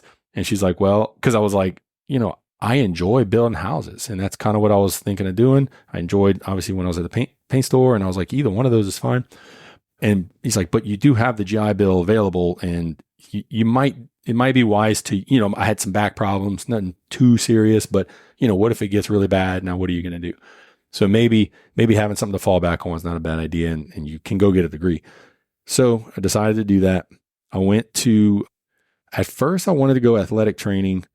So because I just looked at, okay, what are the options? What can I major in? It has to be something interesting because I don't need it. I don't want it. But science was always cool to me, like biology and physiology is always neat, kinesiology. And so I saw athletic training was a lot of the prereqs were stuff like that. So chose that and went to Nichols with an athletic training degree in mind. Excuse me. Well, by the end of my first year there, I got to talking to my brother-in-law. He must have brought up with me that he's a physical therapist. And he's like, well, you could consider becoming a physical therapist or even a PT assistant. He's like, because it's a lot of the same stuff that you're looking at now, but you could get an associate's degree in as a PT assistant, and you could start work sooner as that. And I think you'd enjoy it. And then, by the way, if you want to own a clinic, you would need a therapist to be the supervising therapist of the care, but that has to do with patient care. Doesn't have to do with in other words, like the sky's your limit, So I was like, well, that sounds awesome. I wasn't crazy about some of the athletic training stuff. So I was like, okay. So I pulled the trigger and just shifted. All my prereqs went toward it. So it was an easy shift. I might've done one or two classes more than I had to and missed one or two, but I took care of that in a semester. So I wound up becoming a physical therapist assistant. So I went to Nichols for a year and a half. And then I went to Delgado for their PTA program, which at the time was, was a fall, spring, summer semester, 3 consecutive semesters. So almost exactly a year.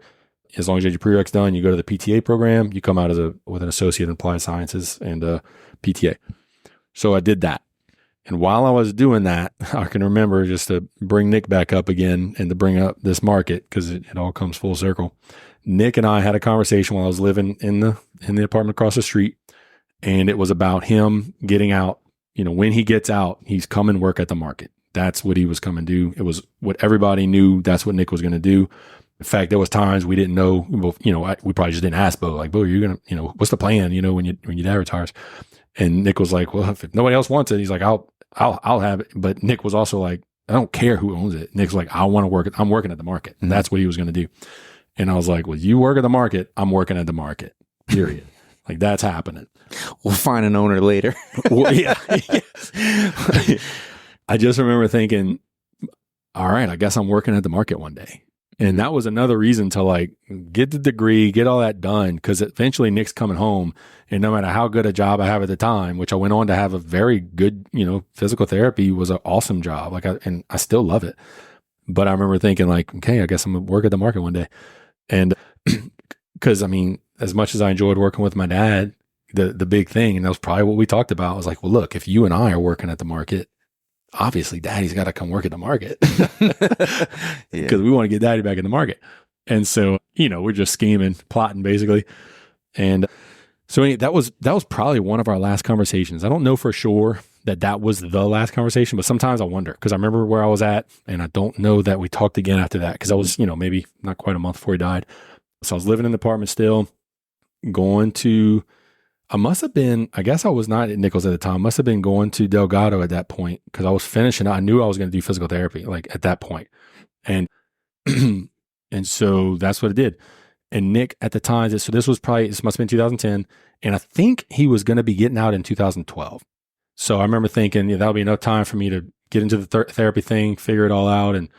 And then he comes and I don't have to leave right away. Let him figure this out. So even if that's a year or two, I'm married at this point. Abby and I got married in 2008.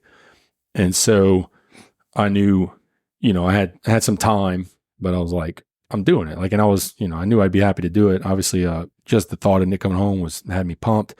And So yeah, that was always the plan. And then 2010, Nick gets in a car accident. So he was leaving Virginia, driving across country in a big moving truck, and he had a blowout, and it flipped over, and it was a terrible crash. It was I think it was 5 people died in that accident. It was somewhere in Arizona. Super sad. It's been 14 years now, so I can talk about it. It was devastating. I will readily admit I was absolutely devastated.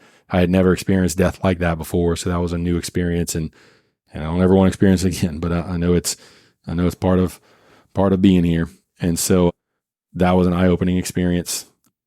But Nick and I were super close. We had only gotten closer over the years because we didn't get to see each other as much. So that works. Absence makes the heart grow fonder and all that. Nick had written letters to me and Jason on multiple occasions because Nick would write a lot of letters. But there was even times where he would just take time to write a very serious and pretty intimate letter to each. He's done it to each of us. Always such a thoughtful guy, always sacrificing so much of his time. And so when that happened, it was just like, man, I can't believe it. And so I was living in that apartment across the street. His wife moved down here, and she, with her 2 kids, because she knew Nick wanted to raise the boys in Schriever.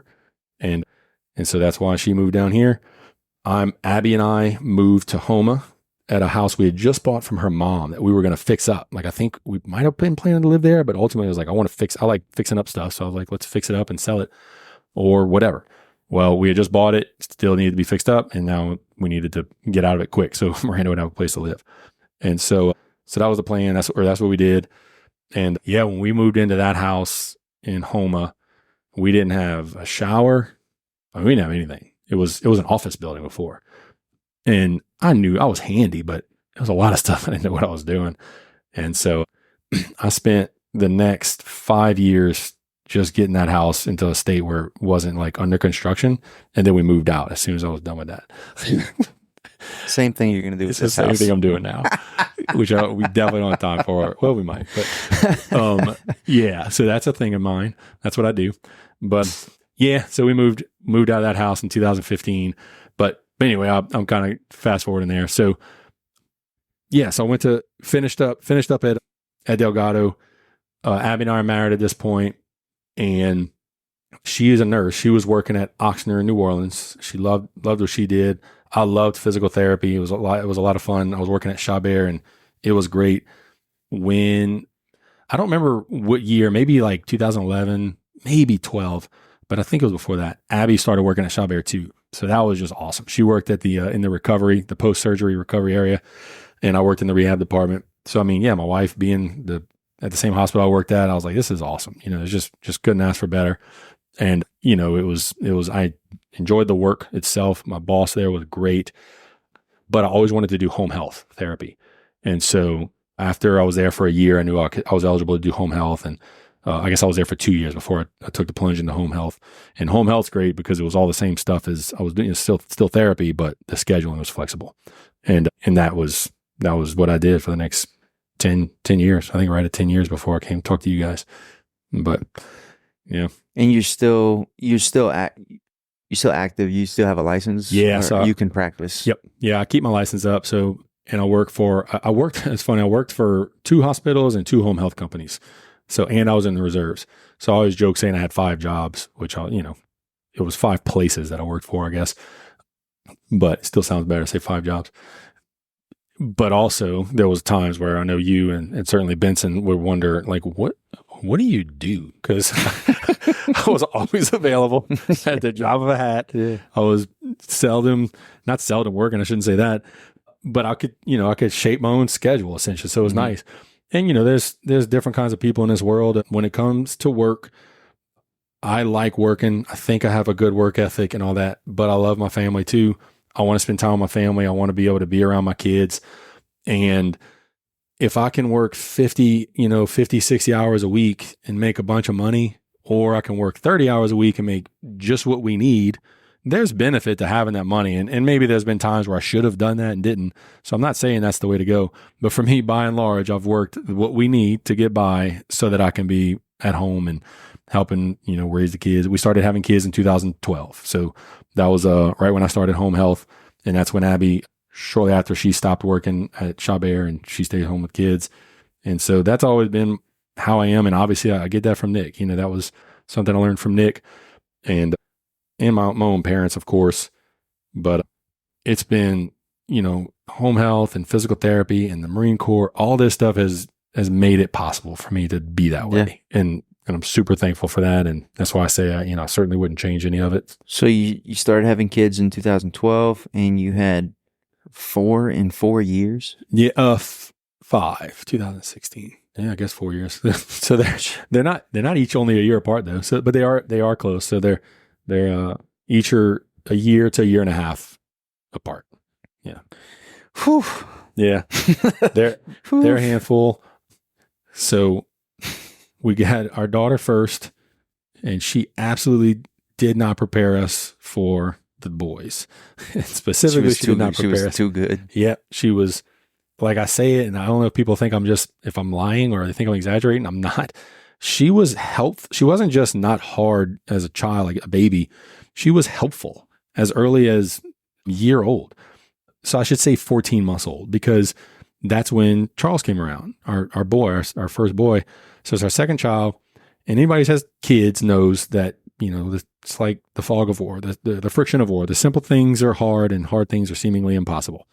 And so just changing a diaper is kind of can be a challenge when you have, 2 very young kids. Well, when one of those is a 14-month-old who will walk and go grab the diaper and the wipes for you, that's amazing. You cherish that. And it's like, man, thank you so much. And so that's Isabel. That's how she's always been. And she's great. And she's still awesome. She just turned 12 couple days ago. But, the boys are great, but they're not like that. I make no qualms about it. They're not that helpful. So they're certainly awesome and getting better. And that's always a goal of ours, to teach them how to work. But yeah, that was how I was introducing to parenting. And then Charles came around, and he was just the typical constantly suicidal child running full speed. You had to keep your eye on. Yeah. Yeah. I remember going to your house one time for maybe Christmas or Thanksgiving, and the kids are like, look up in the tree. And I look up in the tree, and 40 feet up in the tree is one of your kids. And I'm like, holy crap. Like a young kid, they were he was probably very young. It was probably 4, but it wasn't Charles. It was another one. Oh, goodness. And I'm like, that's too high. And then I look up again, higher than him at 80 feet. And Charles is the very top branch, the tip branch. And, but stuff like that has never surprised me. Yeah. Yeah. Anywhere around y'all or at your dad's house, I know it's always going to be some shenanigans, and it's always going to be something fun or an injury. Yeah. I remember growing up, Mimo, so Papa's wife, Rita. Momo. Yep. I don't know where that. We call her Momo. We called her Mimo, and we're the only ones. Me and my 2 brothers. Y'all probably started that. But anyway, I remember anytime something like that was going on, where they had to do some work, have it high in a tree, anytime something dangerous was going on with Papa and her boys, our uncles, she right away, going inside. She'd throw her hands up, I'm going inside. Mm-hmm. She didn't want to see it. And I always thought, that's women, and here I am now. It's there's times where I'm like, I do not want to watch what this boy is doing. I don't want to stop it. Exactly. But I don't want to watch it. I cannot stop what he's doing. That would be wrong, but I do not want to see this. And yeah, he's had times where I forget if he was balancing on top of a big medicine ball or what, and just boom, hits his head so hard when he was, maybe 2 or 3 years old, crying, and Abby's consoling him and just trying to make him feel better. And you should be careful. And he's like, he finally gets over, I'm going to try again. And he goes, he runs back to her. She's like, no. So yeah, that's them. All right, let's get into the transition to this place. You had some, I don't know, something in you was saying that you needed to work here at some point in your life, and now you're here. And so do you remember any of that stuff before it happened? Yeah, I do. So it was after COVID, which probably played a part. So like I said, I was working for 2 hospitals and 2 home health companies doing physical therapy. and loved it. Loved those jobs. It gave me and that's why I was able to be flexible. So number one, home health is flexible, but number two, I'm not a full-time employee with any of those people. So if I need to take off to go, so I'm in the reserve. So if I need to take off for 2 weeks, which, these companies all would work with me and they would, obviously that was not an issue, but I would still feel bad. Somebody has to pick up my patient load when I'm out. So when I went home health and when I went working for all these different companies, I decided to be part-time with all of them. That means if I take off for 2 weeks, each place has to pick up a little bit of patient load, but not a bunch. So it's real easy on them. But when I'm there, I can pick up as much as I want. So I could literally have more than I could handle if I wanted, or I could have nothing. I could literally we can go vacation. So that was really, really nice. The downside, which is maybe a small downside in hindsight, but I always had in the back of my mind the conversation with Nick. And that is, Nick always wanted to work here. I had worked here a little bit growing up, like temporarily for a week or two here and there, and never really got to get my foot in the door. And so I was like, it always had an appeal. I wanted to work at the family business. And so work started getting slow, like real slow after COVID, obviously. And it was picking up a little bit. I want to say it was February. So it was years, just almost a year after COVID had started. And it had started picking up a little bit, but it was not enough that I didn't have to worry about anything. So I was like, maybe I should start looking around for something. And I was going to look around at different therapy jobs, but that's when I was like, maybe I should come talk to y'all. Maybe y'all could use me. Maybe now's the time, a good excuse to come here. And so the big plus to working here, aside from just the appeal and that I already mentioned, as far as being part of the family business, is my children. And not only my children, my wife. I could have my wife come to work with me again one day, and the kids were still, 3 years ago, they're young now, but they were even younger 3 years ago.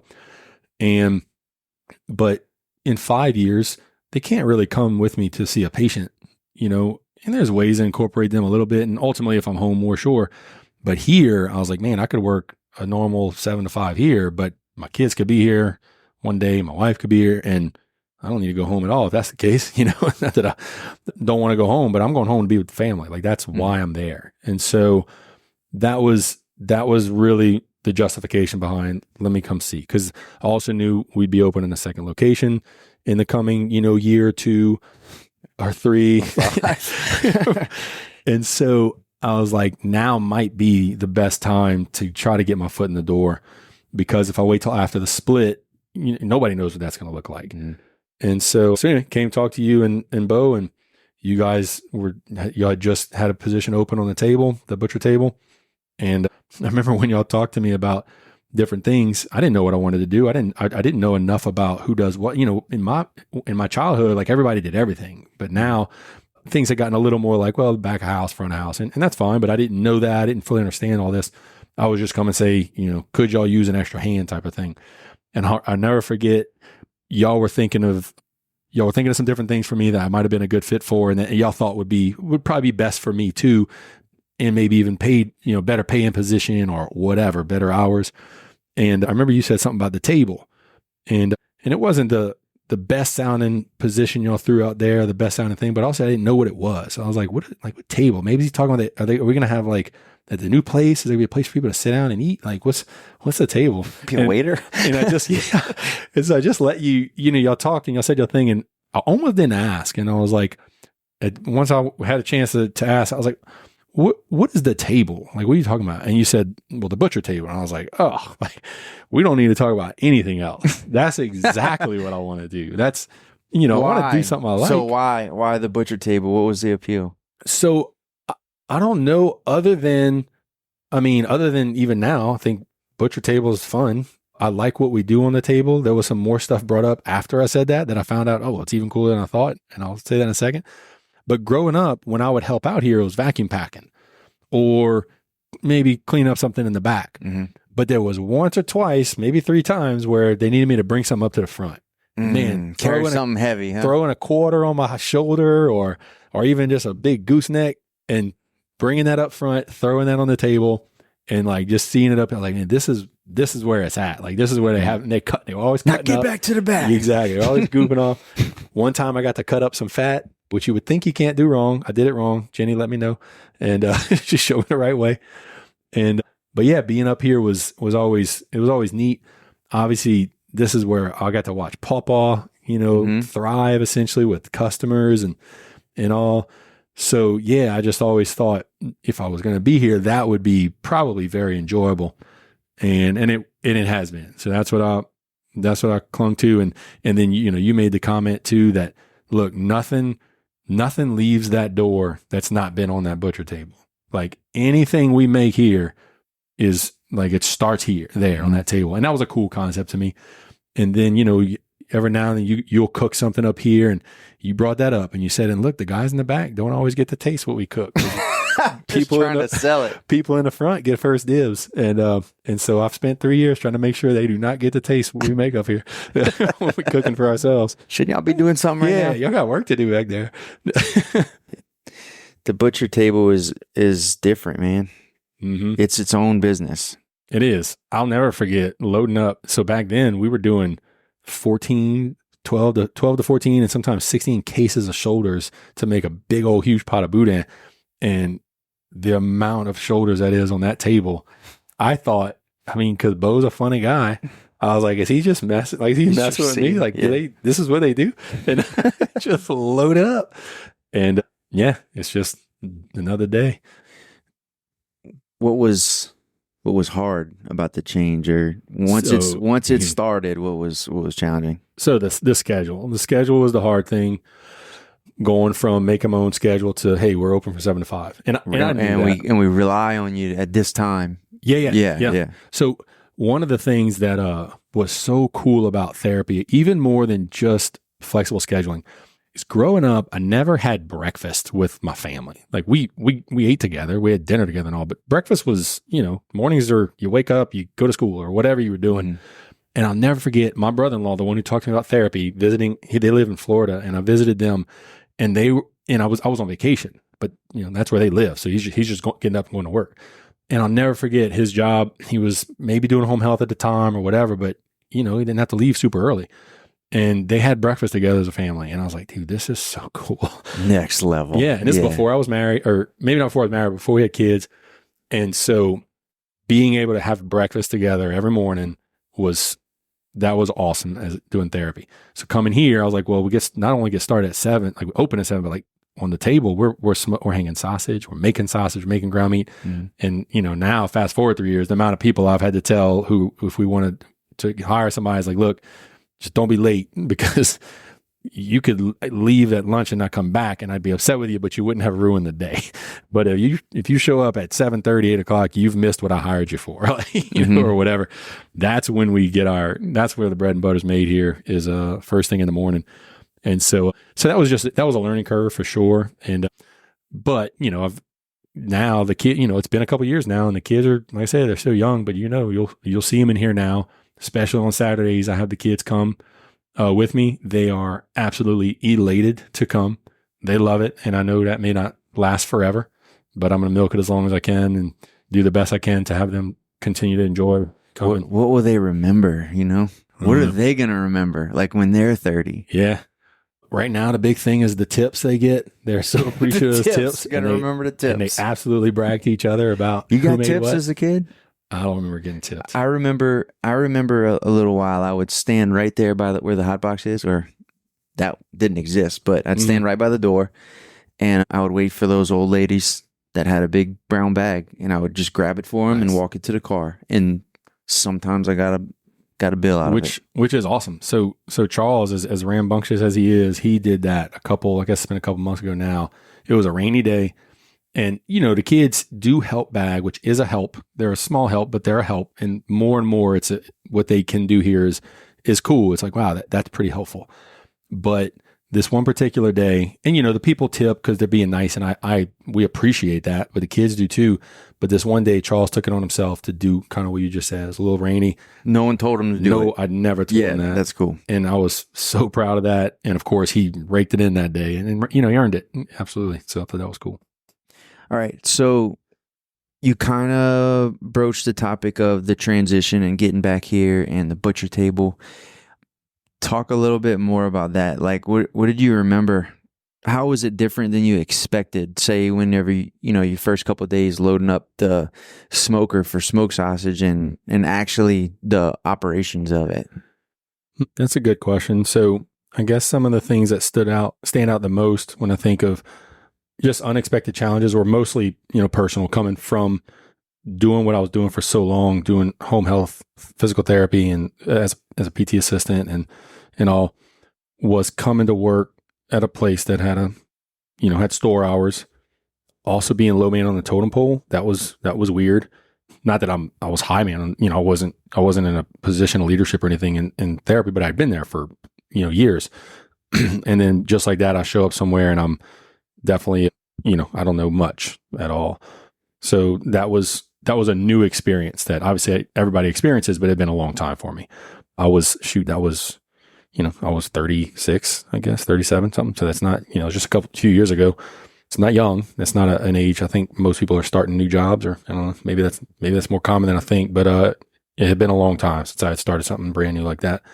And so that was a challenge, just because I didn't know, how to be or how to act or anything. And, even with that, I'm family. So I had obviously you and Bo, which was, I wouldn't have dreamed of wanting to work here if it wasn't for y'all. I mean, I say wanted to be here for family because I'm thinking of my wife and kid, but clearly you and Bo were almost equal parts of that. Y'all are family. And, I didn't get to see and hang out with y'all all that much, but just like I got to hang out with my dad when I worked there. Now I was like, well, this is cool. I get to hang out with my cousins. That's truly how I view being at work. I do enjoy work. I'm sure there's work I don't enjoy, and I don't work those places. And so it's nice to work somewhere you enjoy. And maybe not everybody has that luxury, but I encourage people to look for it. And if you can't find it, then maybe problem's you. Maybe you just need to learn to enjoy the thing you're doing, and I feel like I can do that. Yeah, I know you're very detail oriented, obviously, maybe because you're a Marine or maybe because you were just built like that. But the butcher table does offer a wide variety of depth on anything that happens on it.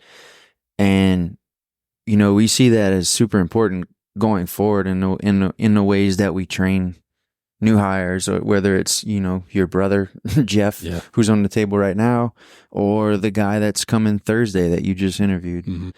So how do you take someone who maybe isn't detail oriented and get them on the same page as you? Well, that's still a struggle of mine, because I don't know, but I think I'm, that's a natural thing for me. So I enjoy those things. So I guess the challenge is trying to find the thing that motivates that person or inspires them or whatever. And I'm not the type of person to inspire anyone. So even that word I use loosely, but for me, it could be something like trying to do this quicker than the last time, or trying to do this with less guidance than the last time. And so I just try to throw those ideas out there when I'm teaching somebody something, that like, hey, these are some, I'll tell them all the things, I guess, that they can be thinking about. I'm about to tell you, a bunch of stuff. You're not going to remember much of it, but, maybe you can remember one thing next time and try to have that. So I guess what I'm trying to do is give them little small victories to kind of get them feeling engaged and some buy-in and not feeling so out of place or whatever. And that's just when it's somebody new. Ultimately, you'll get to learn somebody and you can find those things. Maybe you find little things that motivate them, or you can tell they like, or they have little niche thing that they're really good at. And then obviously I'll try to capitalize that on as best as possible. Maybe versatility is the thing they like. And it's like, look, you don't have to worry about getting perfect at this today. I just want you to, just think this is something else to add to your list. Find something you like, and we'll focus more on that or whatever. Again, not in a strong suit of mine is trying to find that thing for people. There's so many things on the table that are a good fit for me. Like you said, there's all kind of details. There's all kind of goals you can be working towards. So one of the things about the butcher table that's so cool to me, that I wish more people were like this, just because it's cool to me, is it's like the infinite game concept, that I can always be improving on something. So I'll never, if I want to bone out a cow, a piece of cow or a quarter of a cow, I can do that a couple different ways. I can do it a certain way that I want to do it every single time. I can find what I think is the perfect way, but ultimately there's going to be something else I can try next time that's a little different way. And that's just one aspect. Well, what about how fast can I do it? Well, there's another thing I can go toward, and there's no end there. That's a game I can always be playing against myself. And what's the most efficient way of, making sausage for 2 people? Again, there's just always ways of trying to do better than the last time, and you'll never run out of those. And I thrive in that. As soon as there's something you can arrive at, then I'll get bored with it pretty quick and move on to the next thing. Whereas on the butcher table, there's just very few things, even cutting green onions. There's ways you can try, okay, how quick can I do this or whatever? Mm-hmm. How can I set this up to be more efficient? So I like that kind of stuff. But where does it come from? I have the same mentality, and I did since I was younger. And I remember I just looked at the guys ahead of me, and I just wanted to be like them. Like, I wanted to be able to do what they were doing as well as they can do it. And I wanted them to know that. I wanted to be the one doing it. Yeah. Right. But God, it's hard to find that same thing, the it is X factor in people. And sometimes you get tricked into thinking it's there and it's just not. So you mentioned, we had talked about role models briefly, and I think there's more to dive into there, but I think maybe that's where I got it from and you got it from, because we come from a line of people who were like that, but those people were also role models to us. Mm-hmm. We respected them and respect them, and we like them in general. Yeah. We want to be like them, and we want them to be proud of who we are. And that's certainly not something everybody has. So I guess, that's another thing that I've thought of, and it's been hard to apply, but to just remind myself, hey, if I could just be a role model for this person, that I may be giving them something they've never had before. Mm-hmm. And, that's starting at something that I was given since I was a baby, that they're starting at 20 something, like, hey, they're not going to be exactly where I'm at. But I'd love to be a role model for somebody if they've never had that, that'd be great. You want to be able to walk out and say to a guy that's on his first day and just watch me. Yeah. Just watch everything I do. And then right after I do it, now you do it. You do what I just did. But I don't know what's happening when people are in the same room and they're unaware of what's going on in the room. I don't know what's stopping them from wanting to beat me. Yeah. Like, want to be better than me. Want take my job. Yeah. Like, yeah. I don't know what's stopping people from feeling like that. Yeah. No, and that's definitely something that you hear in the Marine Corps all the time is, you want to take the job of the next guy. And it's not because you actually want his job. He should be getting the next job too, over him. I don't know, but even that there's a sense of autonomy or there's something about autonomy that's a very appealing. I don't want somebody hanging over my shoulder if they don't need to be there. Mm-hmm. And I'm certainly okay asking for help. It's not that I don't want to ask for help. I'm for that. I'm okay with that. When I first started working here, Bo always had a list, and I still do this. Bo would make a list in the morning, grab a Sharpie, butcher paper, and write out the things for the day. And after a couple of weeks of that, I was like, started wondering, like, does he think I don't know to do that? Like, it was kind of weird to me. And so what I started doing was, I was like, I don't know, maybe he just likes to make that list. Because let's say after a couple months of that, I was like, well, I surely know every single one of these things has had to get done today. So why is he doing this? And I don't know, maybe he's doing it for himself. Maybe it has nothing to do with what I'm thinking. But for me, what I started doing was making my own list on the side before I looked at his list to see. And eventually I was like, okay, I'm doing all the same things. And after a couple weeks of that, then I would just start leaving my list out before he made his list. But what makes people do that? And why isn't everyone like that? Why don't people want to prove themselves and say, here's proof that I can do more. I can do more than you're letting me do. Yeah. So give me more. Yeah, I really don't know. I don't know. Because I'm miserable if I'm not being that way. Yeah. And hey, you hear a lot about how people are miserable. So maybe they just don't know that it's a lot of fun to just be always trying to improve yourself and even just beat yourself type of thing. Never mind improving yourself. That can be generic and vague, but just be better at this thing today than you were yesterday. And here's the great part. You may not always succeed, but you get to try again. What else are you doing? If you're doing the same thing over and over again. So I don't know. Maybe people don't know that. Like, and that sounds silly, but hey, yeah. If you're turn this into one-on-one with Brody. But hey, if you're a miserable person, maybe you need to maybe start trying to improve certain areas and never mind the deep stuff. Just start on the easy stuff. Just have something you're working toward. I guess have goals, and maybe that's what it is. Maybe it's something therapeutic about having a goal you're working towards, and then achieving, something to a certain extent, and then you just shift your goal again. So you still have something else to work on. That's what I think. A lot of people, they make a goal, it's unreachable. They don't do the research that they needed to in order to get them there, and they bail on it, and it's disheartening, and never see it again, or it comes up again in 5-10 years. Instead, if they would have just kind of pivoted a little, just change it a little bit so that you can still meet it. Mm-hmm. And maybe you'll never need to stop doing that, Yeah. So you came here and you started on the butcher table. You started learning more about the meat stuffs, so remind me what your skills were in the building, say like high school time, around that area. Yeah. Really just cleaning. Yeah. Help? It really, it could be anything that they just needed help with. It wouldn't be anything you needed to teach somebody how to do. So vacuum packing is, you can teach somebody to do that in a minute. And then cutting pork fat or something for the sausage. Did that, I think maybe once, maybe twice, but something that you can just literally watch somebody else do for a minute and you now can be doing it. So nothing super involved. I wouldn't have known. I might have helped hang sausage for the smokehouse, because again, you can watch that and figure it out, but definitely never did anything with the smokehouse. I never made, or understood what we were doing when we were making sausage if I was throwing stuff in the pot. But that's what I did. Just roused about, just helping here and there. And that was maybe for a couple weeks during Christmas. I feel like there was something during the summer once, but I know that's such a slow time, so I don't know why it would have been something like that. But there was times where it was a couple weeks or more than a couple weeks, and I was like, all right, my foot's in the door type of thing. But it just got slow after Christmas, and I was like, all right, well, thanks for your help. I was like, oh, shoot.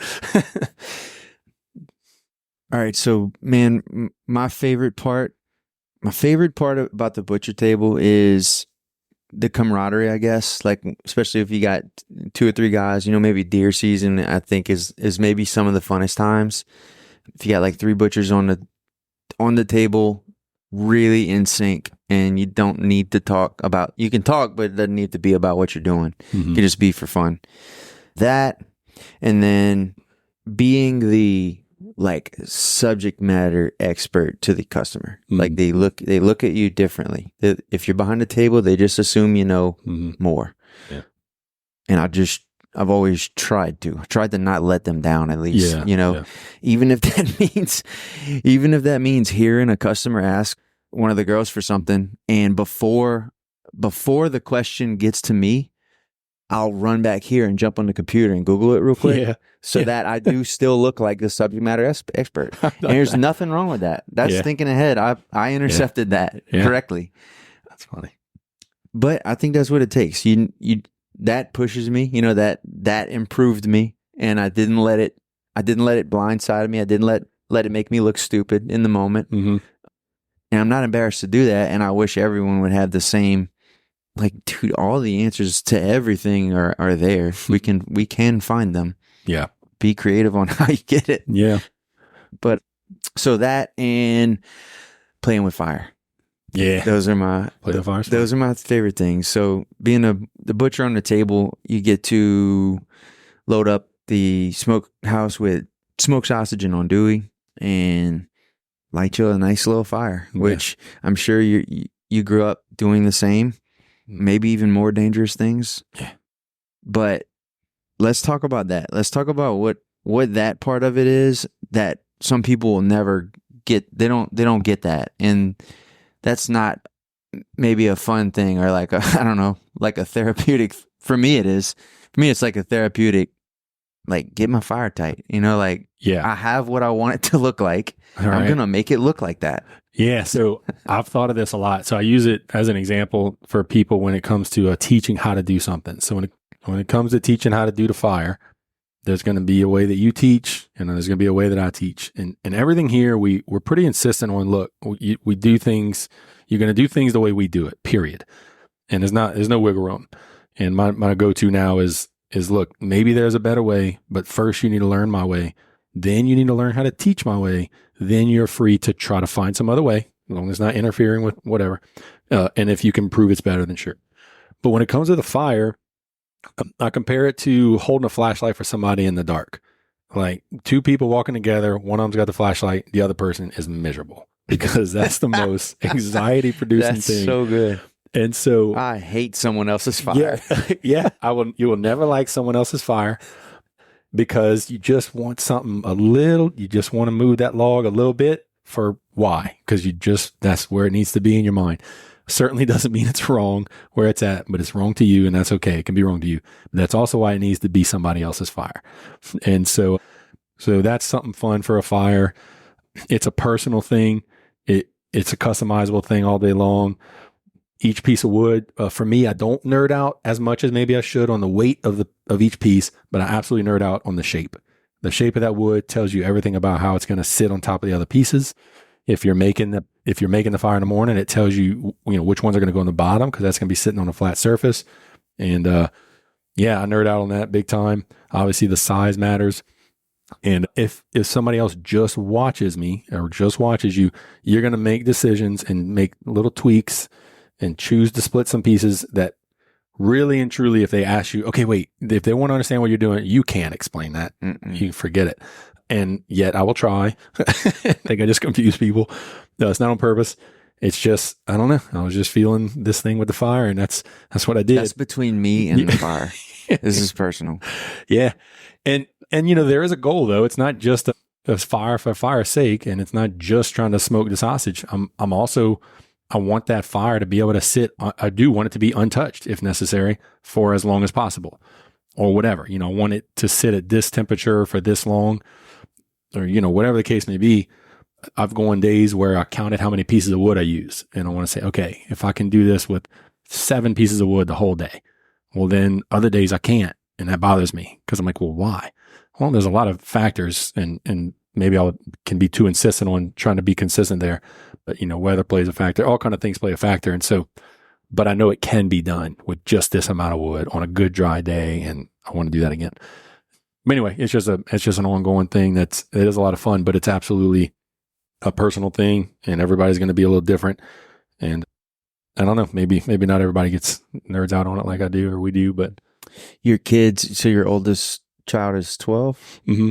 And I know that all your kids can light a fire. Yeah, I would think so. Pretty much. Yeah. Jacob's the youngest. I'm not sure I could say I've seen him do it, but yeah, maybe I need to revisit that. But man, with lighting a fire comes so many lessons. Yeah. Like you said, decision making. Mm-hmm. There's so many decisions to make, or that you can make or can't, or you don't need to. Yeah. But something's going to happen, whether you do or don't. Yeah. Hey, you got to be patient. If you're building a fire from scratch, here we got the easy button with the gas line in the mornings, but at home, building a fire, even in the fireplace, you got to be patient, because you can't just go grab whatever and light it. You can grab the best logs in the world, but you got to get those logs lit. What about your next butcher in training? What if you just don't tell them we had the gas line for the first month or so? Well, I got 2 guys coming soon. That'd be interesting to try. I'm for it. I'm all for it. Yeah, if you're lighting the fire, you need to show up about an hour early on those days. I want to get here at 4. Everything you need is right here. Just point to the yard. Give them that bellow. Yeah.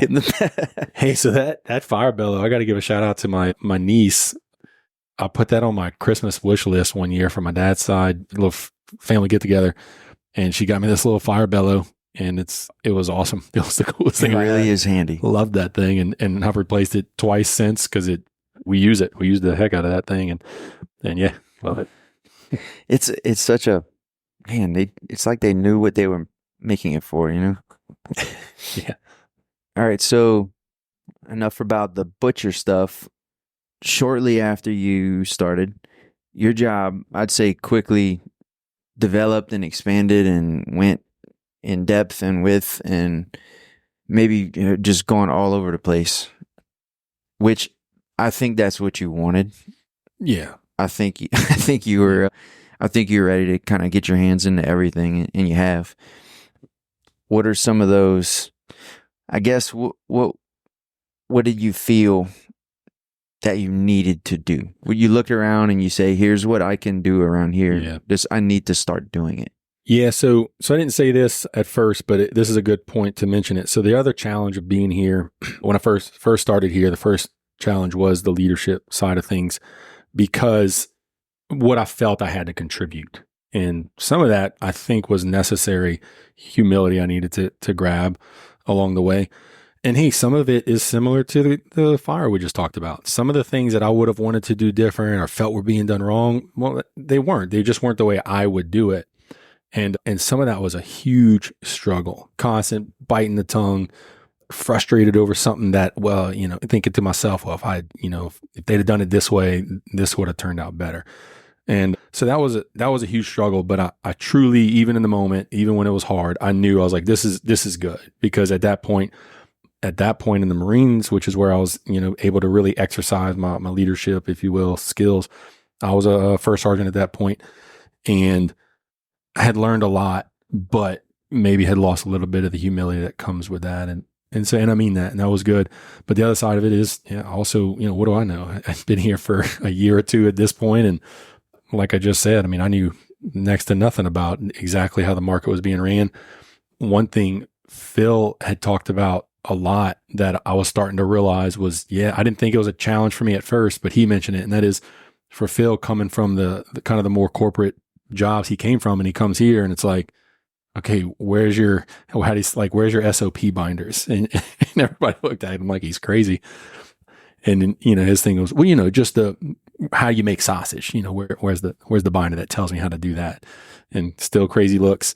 And so, and at first I thought that was funny, because I'm like, yeah, you don't need to do all that, but after being here for a while, I was like, I want those too. I really want those things.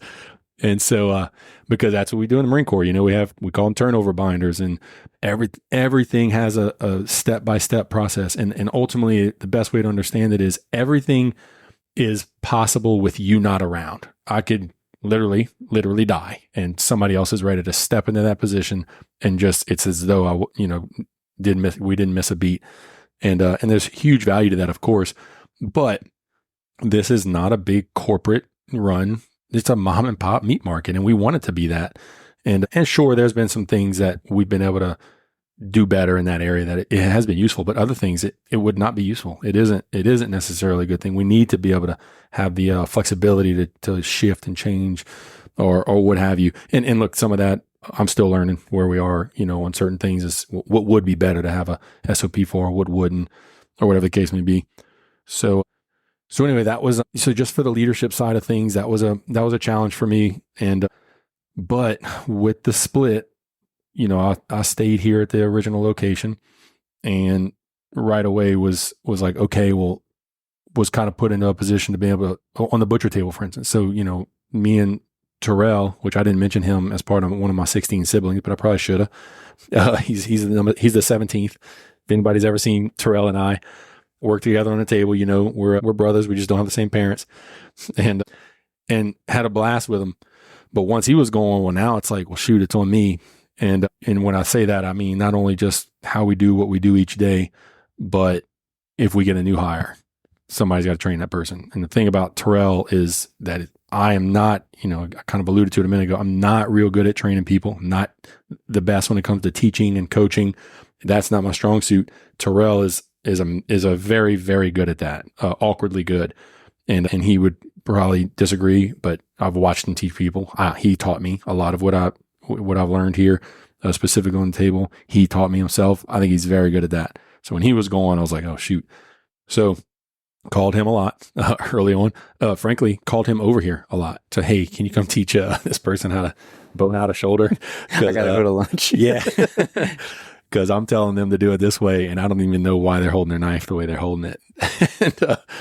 and it's like they don't see the way I'm holding it, I guess. I don't know. Putting their knife inside of their body. Yeah. Oh, man. So anyway, yeah, so a little more, a little less help here was a challenge, but also, okay, well, here's your chance. Did you learn the humility you needed? Because here we go. And some of that was great. Some of it I loved, and some of it was hard. Some of it was a challenge. But just back to earlier, I want to do better tomorrow than I did today. And so that was still my mindset. That's still where I was going with things. And I just wanted to make sure whatever I did here was contributing to the success of the meat market. Something I've heard Bo say, and he might have even said it when you guys talked on here, but he's just watching over things until the next generation comes around. And I appreciate that mindset and I respect that a lot in Bo. And so for me, I have a part in that, is how I look at it. If that's how he views it, well, shoot, that better be how I view it too. And so I want to make sure I'm always doing that, I guess. So yeah, that's how I approach everything I've done here. And obviously, I know I fall short at times, but I've been blessed with the ability to see that, I think, when it's necessary. And again, the humility to own it and try to do better. And so yeah, that's what I'm doing.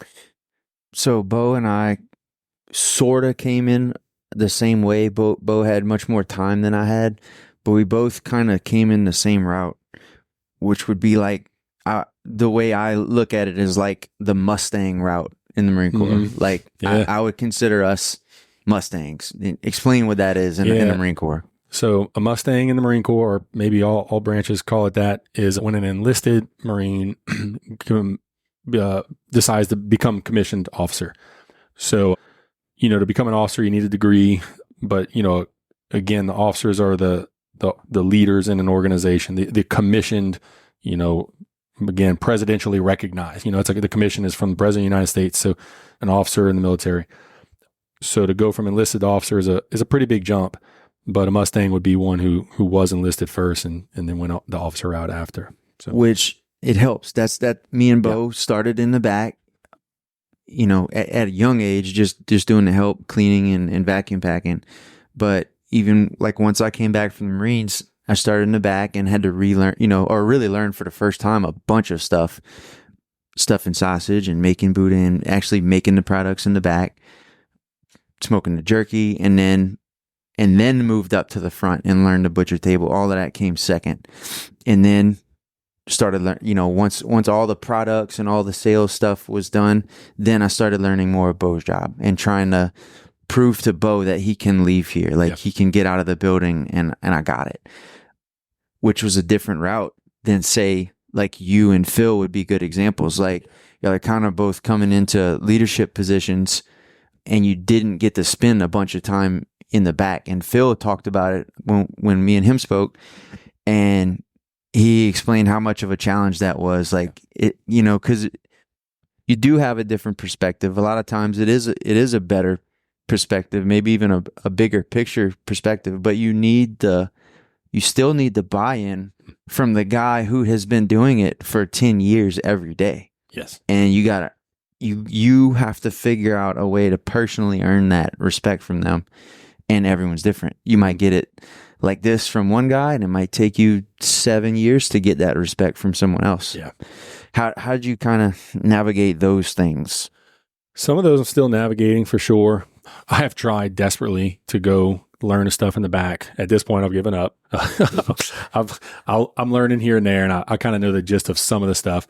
But the reason it never really came to fruition is I was always kind of needed in the front, and then a few times I was like, oh, this will be good. I'll take a few months and just go work in the back, and then maybe something will come up. It's like, oh well, so much for that, and it's not needed. It's not mandatory. It would just be nice. Hey, again, that was something Terrell. Same thing. Like Terrell knows. I was always jealous of Terrell knowing everything from front to back. And I think that made him more well-rounded and again, still highly look up to him because of that. So I think part of me was just spend a lot of time trying to just learn the stuff in the back because I knew that'd be helpful.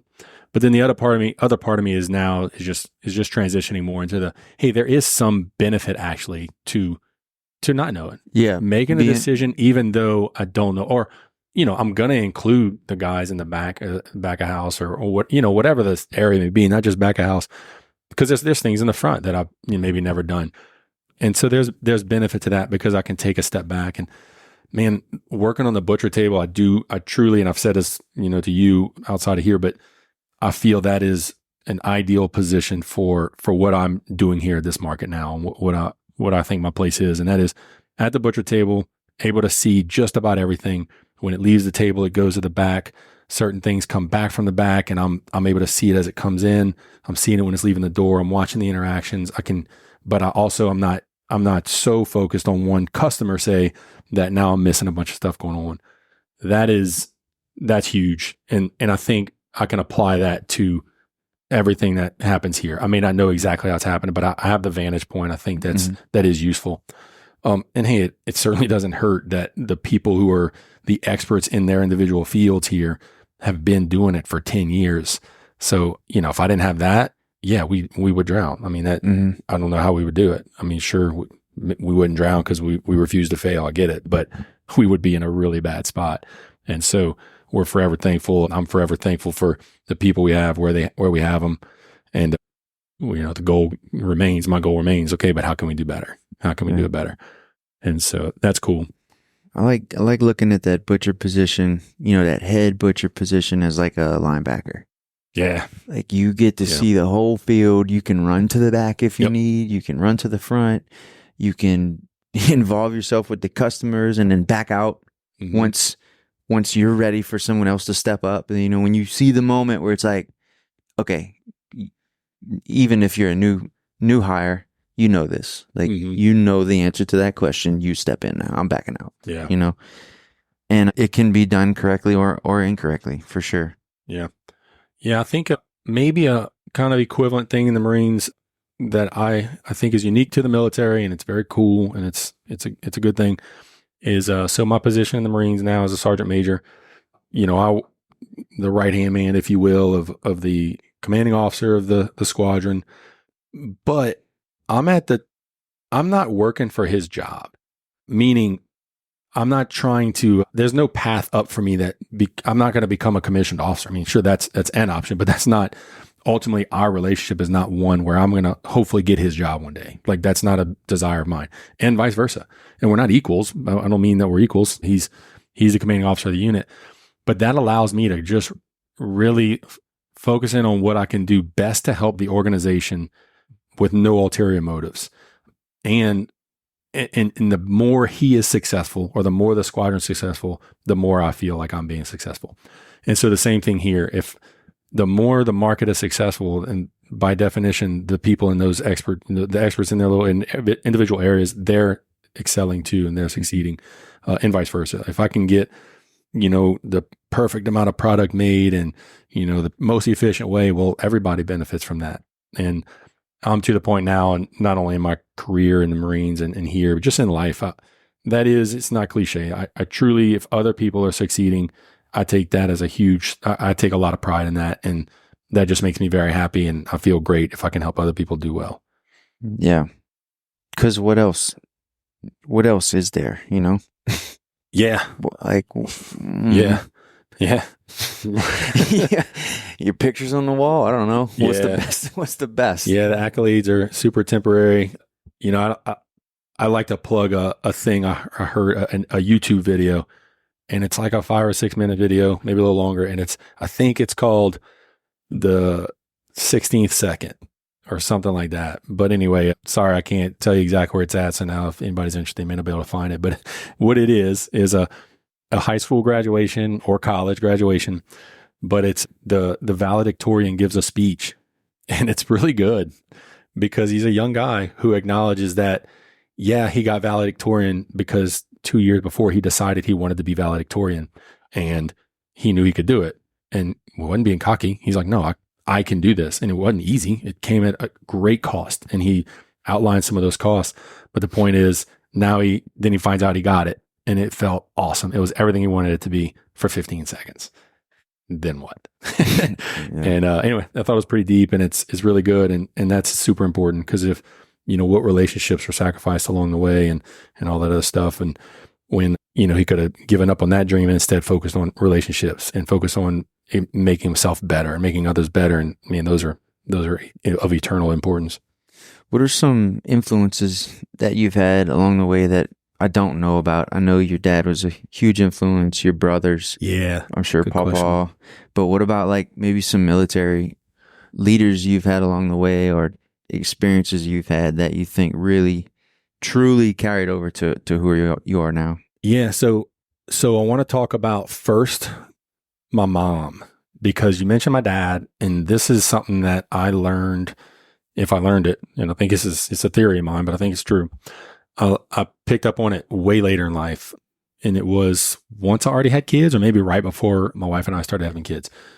And that is, I've been asked many times by many people from all walks of life, what did your dad do that made y'all's relationship so good? Because I love my dad to death. I don't just like him though. He's the wisest person, I know.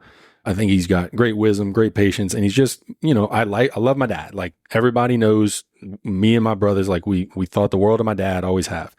And so over the years, especially as we got older, that started to be a unique thing, because not everybody has a great relationship with their dad. And so people who cared, who were going to be having kids themselves soon or had, started keying in on that and would ask inevitably, what is it about your dad? What did he do? What do you think? And I would have some things to point to, because my dad is it's all those things I just said. It's not just my opinion. My dad is great, but I realized for years I didn't give proper credit to my mom. And that's not just because she deserves credit. If I could back up and talk about something a little uncomfortable, but it needs to be talked about to properly realize how great my mom is. And that is that, like I said, my parents divorced when I was very young. My mom remarried when I was very young. Well, growing up, I didn't know this, but a lot of times when parents get divorced, they don't get along too well. Yeah. I did not know this growing up. I have never once in my entire life ever heard my mom say an unkind word about my dad. And obviously there was some friction at some point. And so, that's, don't want to downplay it, but at the same time, both of them have essentially, they've been awesome examples to me since then. Neither one of them's proud of that. That's not something they probably won't be talking about too much, but I say it because I think it's important to acknowledge that my mom understood the importance of having a role model, maybe, or whatever. That's my dad. And so there was many times my mom probably could have been upset or whatever, but she just never said an unkind word about my dad. And the same thing with my stepdad, her husband now. I have never seen my mom say an unkind word, probably about anybody, if I'm being honest. But looking back, I think, yeah, my dad was always, she didn't just not say an unkind word. My dad was on a pedestal and remained there my whole life. And I think my dad didn't put himself on a pedestal. So who did? Sure, in a young son's mind, some of that's going on naturally. But I really, looking back, I think my mom had a huge part in that. And I'm forever grateful for that. And so I've taken that very seriously. That's been a huge influence on me when I think of how I treat other people, which is not always obvious because I don't do as well as my mom. But I think one thing I've been able to do is recognize it, and I'm usually pretty good at saying I'm sorry, which doesn't undo things. But I'll acknowledge that the mistake was made, because I think that's important, and I think we can really mess up somebody's opinion or views of somebody by not being careful in that area. So that was important to me.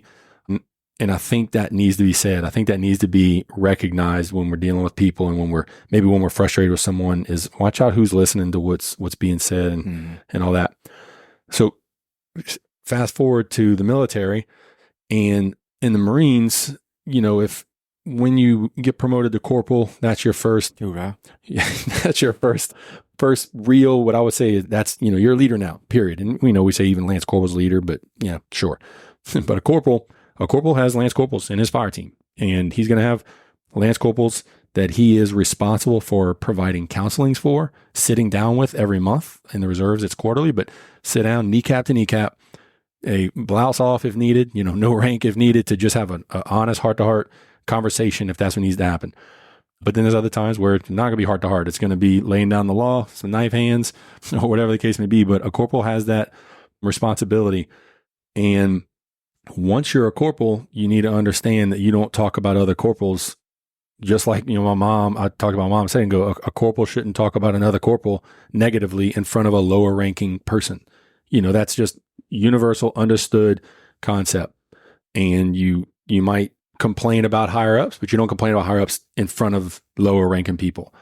And I remember that's just the way it was. And I don't ever remember being taught that. That is absolutely how it was. And I would like to think that's how it still is. And so I think that's really important. And I would hope we're not losing that. And I would hope I'm not losing touch with that or losing sight of that.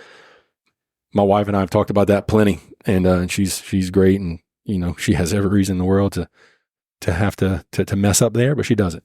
I don't make it easy. So that's been great. So in the Marines as a corporal, I had even as a lance corporal. So before I got promoted to corporal, there was a staff sergeant that was in charge of our section. His name was Staff Sergeant Moyato, Victor Moyato. And I don't know where he's at anymore. Last time I talked to him was probably 15 years ago on the phone, and I just don't know how to get in touch with him. But I owe my Marine Corps career essentially to him. That's cool. There's been some others, of course, and I even mentioned one already, but he was the first one and also the most just vested the most interest in me. It was crazy. And for years, I was like, what did he see? Why me? And maybe there was something, but over the years, I've come to the realization that, hey, maybe there was nothing. Maybe he just picked somebody that he was going to take under his wing and teach everything. And he was also a very funny guy, which certainly made it fun for me. But anything I fell short in, any like general military knowledge question I didn't know, he would make sure I knew I should be embarrassed, that I wouldn't know the answer to some random, trivia question about the Marine Corps or whatever. And I, he was a role model to me. So I wanted to impress him, or I wanted to make him proud or whatever.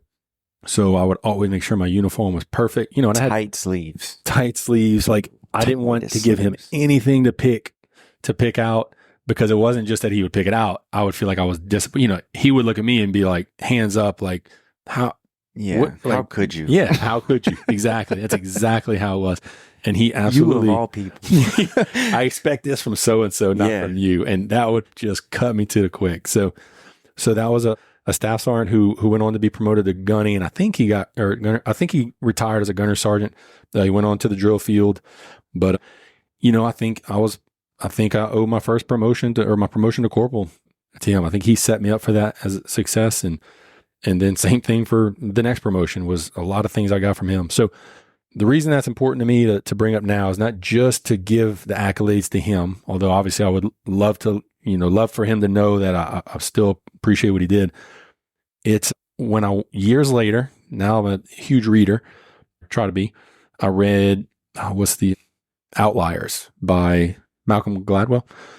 And that book, I want to say it's the first part of that book, but it talks about, I won't get into what it talks about because it's super involved and I'll mess something up. But what I learned from it and what I grabbed from the book was opportunities, giving people opportunities. And I feel like that's what that staff sergeant did for me. He rolled out the red carpet when it came to opportunities. I had every opportunity to succeed or fail, but nothing was withheld from me as far as an opportunity goes. And I feel like that was essentially what I gleaned from the first third of that book, I guess. And that was the importance of giving people opportunities, because some people may not ever excel because they just didn't quite have the opportunities we've had. And I think that's true. And that could be something as simple as, in the way the book outlines it, it could be, people born in this particular month wound up, not making the cut for this particular recreational team or whatever. And it seems like not a big deal, but you can look statistically and see how, it plays out. And these are people who just happen to be born a certain month, And so for me, that means, well, let's give people all the opportunities we can. And so I try to apply that to this day and just give people opportunities to succeed. And if they're coachable, great, because then even if they mess up, we can fix it along the way. And so that was a huge influence for me and something that stuck with me. Any other books on your mind? I know you're reading Infinite Game right now. Or you just finished it? I just finished Infinite Game. That book's really good. It really applies to our way of doing things and our purpose and our mission and everything. Yeah. So I just finished that, and I just finished Warrior Poet Way by John Lovell, which is really good. That had some stuff in it. At first I thought it would be stuff that, I'm like, not I don't need to hear, like I'm above it as much as like, my mind's kind of already there. But no, it wound up being some stuff I definitely needed to hear, and it was really helpful. But I mention it here because those two books together, I think I happen to be, one I did on audio, one I did the hard copy. And And it was just a good timing for me to be doing both of those books at the same time. Yeah, I had this conversation recently with someone as far as books I recommend leadership wise, and it's whichever one I've read most recently. That's my answer. Yeah, it's not a bad one. Yeah. I've thought more about, what's the one book, and, I think I haven't hid the fact yet. I'm a Christian. And so the Bible has been hugely influential, obviously for me, which is probably an understatement, but I thought as it applies to leadership, the book of Proverbs is going to be hard to beat, filled with little nuggets and tidbits of wisdom. Proverbs obviously gives that away, but there's a verse that says, when the righteous are in authority, the people rejoice. When the wicked are in authority, the people groan. And when the righteous are in authority, the people rejoice. So sorry if I'm getting that backwards. But the point being, when the wicked are in authority, and when they're in positions of leadership, that's bad news for everybody. And I don't think that's hidden. I think that's pretty obvious. And many people have experience with that. So therefore, if you're not a wise person who's upright and has a higher calling, or feels like you have a higher calling than just serving self, if you don't have those things, you're probably not going to be a very good leader. And that's usually where we hear about toxic leadership, and a lot of the problems you hear in leadership ultimately come down to, there's some kind of selfish motive or whatever, what have you. And so I think we can glean a lot from the Bible, obviously in general, but Book of Proverbs is going to be hard to beat as far as just, hey, apply those principles in your life, and I think you'll be a person that people want to follow.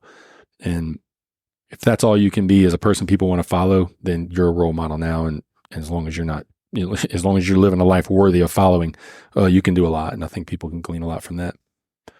How do you go about reading the Bible? So I've gone through it a lot of different ways now, but I got real serious about reading the Bible in 2010, shortly after Nick died. And right away, I would just open and I just picked a book and would read it. Over the years, I've gotten a little more methodical about it. There's so many different, Bible in a year things people have put out that all those are cool, because if you can get through the Bible in a year, it kind of forces you to stay organized. So I've done that. I've done that different ways. One of them that I have liked, but I didn't like the jumping around too much, is so every Sunday you read through poetry, which is the book of Proverbs, Psalms, Song of Solomon, and I might be missing one in there. Every Monday is history. So you're going to be reading about the Israelite history. Every Tuesday, you're reading through the first 5 books of the Bible, which is, Genesis, the first 5. Every Wednesday, you'll read through the Psalms or whatever. And so, and I'll stop there. Oh, the prophets or whatever. So every day of the week has a different thing, and it's still chronological, but every day you wind up in a different spot. So I did that one year. Another year, I did the same exact thing, but I went vertical instead of horizontal. So instead of every Sunday, I went through all history, and then I moved on to all the Psalms. From there, I went to all the prophets or whatever. So I've done that. I've done the Bible in a year at this point. I've done the Bible in 2 years. So it forces me to slow down, to read it much slower. Then one year I was like, let me do the Bible. And let me do you it find there's benefit in that? Yeah. Slowing down? Yeah. So it forces you to kind of, if I sit there and read for 20, 30 minutes in the morning, then I'm accustomed to reading for that long. Now, instead of just having just enough time to kind of get through 5 chapters or whatever it is, now I've got maybe 2 chapters, but I've got the time. So, okay, let me look at this. What did I miss last time? And in my experience, it's very seldom I'll not have missed something. Mm-hmm. There's usually something I'll see that I didn't see before. And, the Bible is its best commentator. And so the Bible speaks on itself all over the Bible. So that's been a huge, that's a huge part of my life. That's very necessary for me to see what I think is the right way to go. And obviously I'm not doing it perfect, but short of that, I don't know how I would know the right way to go. And so that's my plug to everyone is everyone can, there's some two things mentioned in the Bible that I think we should be on guard against. And number one is that every man would do what's right in his own eyes. We see that constantly in the history of the Israelites. And then the other thing we see in the New Testament, where it talks about being carried about by every wind of doctrine. And, in 2024, if those two sayings don't ring a bell and feel like, man, I feel like that kind of describes the state of things in this country sometimes, then you might have your head in the sand, because that's essentially what I'm seeing. And so I think we could use some regrounding.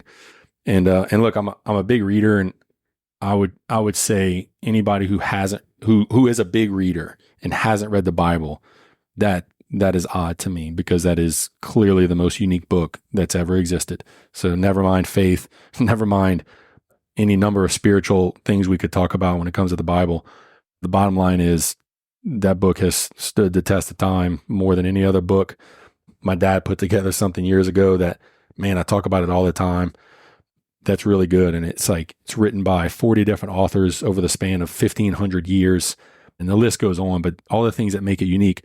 And yet it has perfect harmony among all the topics. And, try getting 10 people in a room to talk about one thing, something they all agree on, but really dive into it. And you're going to find a lot of trouble getting everybody to agree on something as well as the Bible agrees on itself.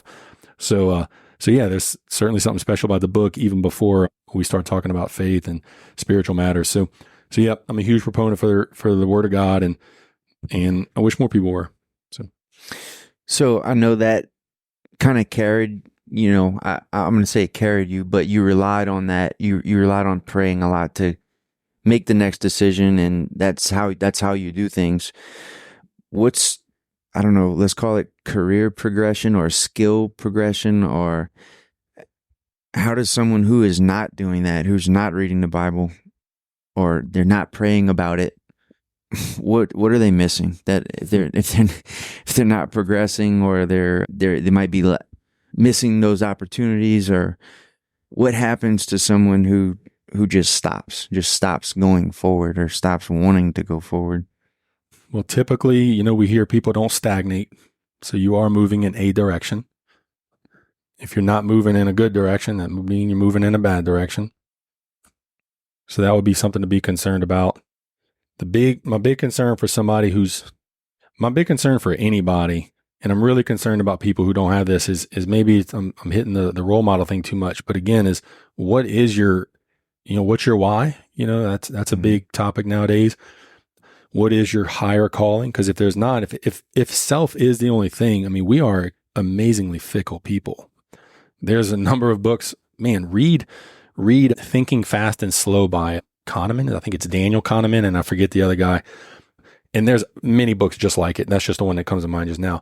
But it's amazing how not just fickle our minds are, but how easily swayed we are in one direction or the other. Read a book on marketing and see how, on what is it? Influence, that book by Cialdini or whatever the name is. That's just a marketing book. And it's amazing how easily we can be swayed one way or another. And so we really need to be grounded. Something I've heard you mention before that I think is important is having somebody who's better than you in an area, having somebody who's, maybe you're better than them, and then having somebody who's equal to you. And I've heard that other places, and I think that's important. And I don't know how often we seek the person who we look up to. Never mind, not just a role model, maybe just somebody who is, they're better than you at this thing. If you don't have that, then again, you're not going anywhere. And that can feel futile and depressing, or, any number of things we hear nowadays. I would assume it's a lack of hunger for maybe skill or new skill. For me, the easiest way to find someone who's better than you have to try something new. It's not going to be at your current 15-year career. That may not necessarily be your boss or your supervisor. Maybe you don't. He might not be doing anything you want to be doing. You might just want his job. You might just want to be getting paid what he's getting paid. Then search for a skill outside of there. Like we have jiu-jitsu. I just got into diving and spearfishing, and dude, the guys I met instantly, it's the same thing. I'm like, I want that skill. Who is the best? Like, who is the best guy around here doing it? It put me in a boat with him. Like, I'll do anything to get in a boat with that guy, But who else is doing that outside of, I don't know. These are we do jiu-jitsu. We're constantly looking for those guys that are better than us, that, can show us the magic. Yeah. We just want to be near it. But I don't know, maybe you just have to find some kind of extracurricular, I don't know what else is out there. Jiu-jitsu is great. Excuse me. It's great for what you just mentioned, because you'll never get on the mat and be the best guy on the mat. Mm-hmm. So, that's probably why I'm in jiu-jitsu. There's certainly some concepts there of wanting to be able to protect my family and myself, and physically be able to protect us. But there's an element of humility and getting outside the comfort zone that I feel like it makes jiu-jitsu just the perfect fit for me. And I would argue that anybody's like, yeah, but that's your thing. I would argue, not really. That's what I'm talking. It's uncomfortable. I don't like it all the time. Sure, I enjoy aspects of it, but I do not enjoy, being submitted 10 times in an hour. Yeah. I would love to be able to, take on anybody, but I can't. And so it's a constant reminder that, hey, you're not the best one in the room. You're not the strongest in the room, and you have a lot of room for improvement. And so, yeah, I would argue anybody who doesn't have something like that in their life, go try that. You might enjoy it. There's an adrenaline rush with it that I'm sure I physically enjoy. Yeah. But anybody who hadn't tried it yet, I would say, hey, maybe you'll enjoy it too. I think it's cool. It's a drug maybe, but it's useful.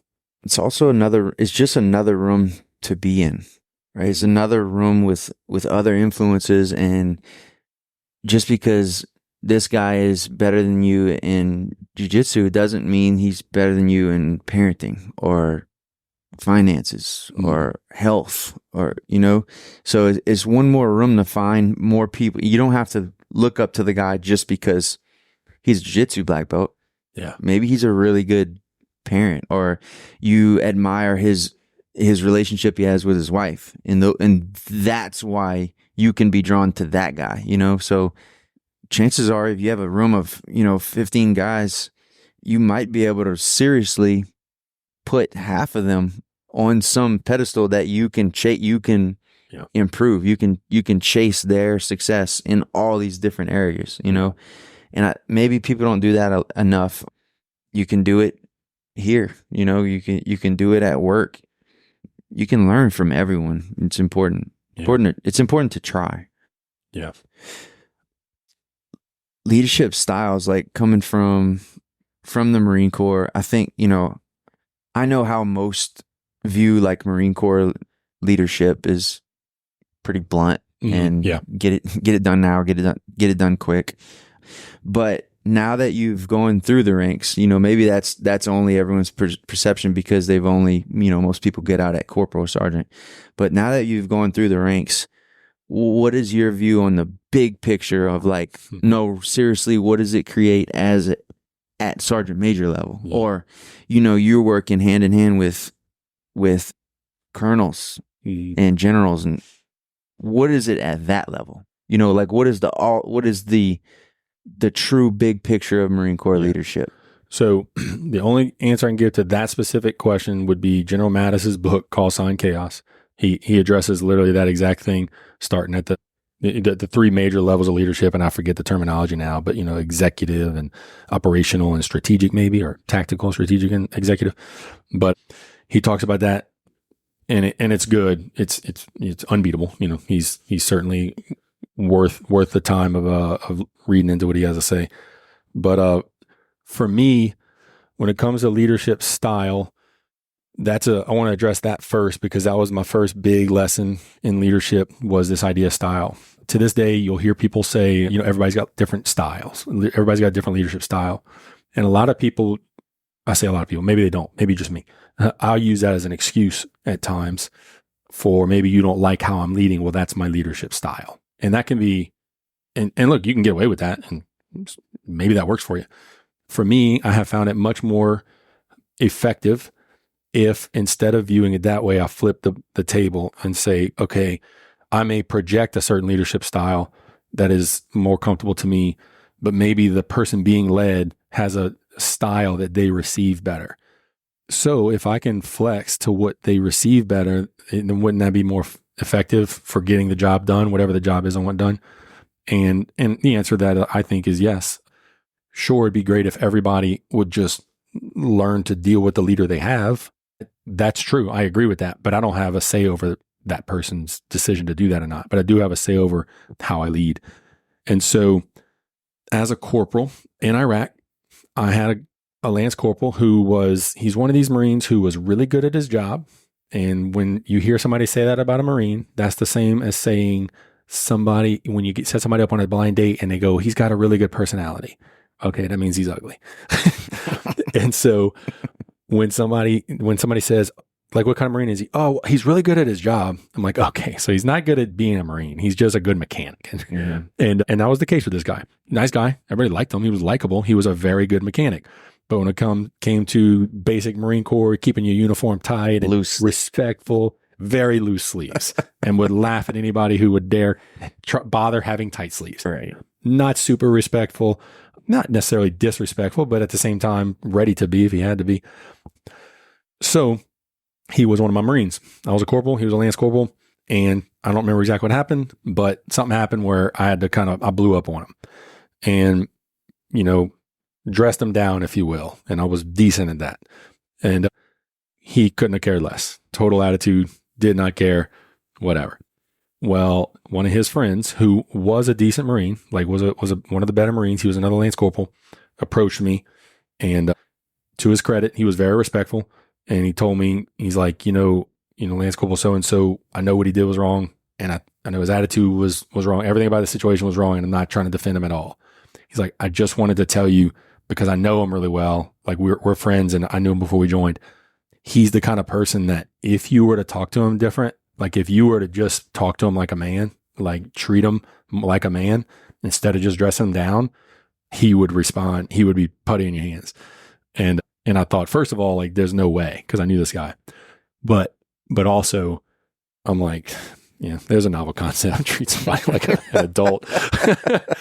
And so I'm like, all right, thanks. And he was just telling me, he's like, you do what you want. I'm not telling you. He wasn't being disrespectful. So I appreciated that.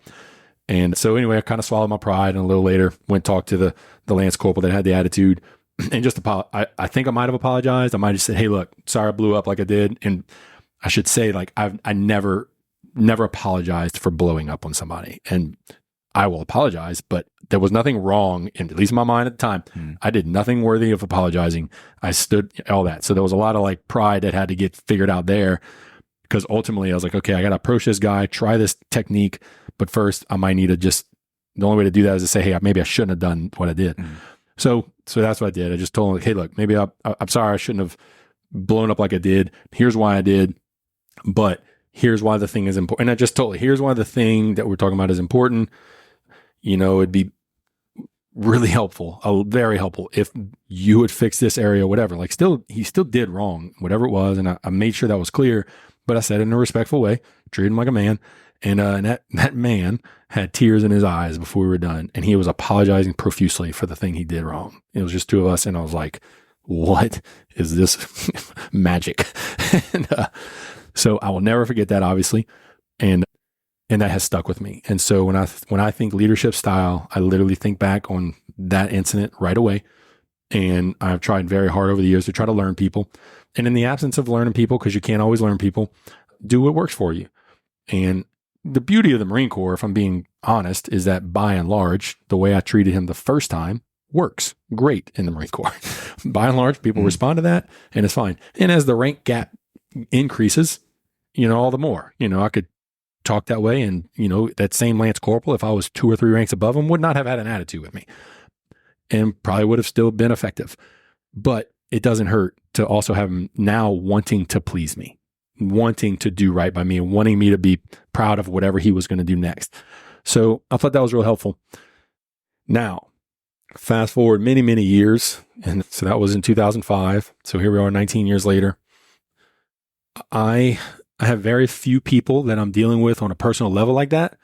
But the people that I am dealing with on a personal level like that are first sergeants and gunnery sergeants and staff sergeants. So Marines who didn't just join, who are not kids, not that a 19-year-old's a kid, but we do tend to talk like that.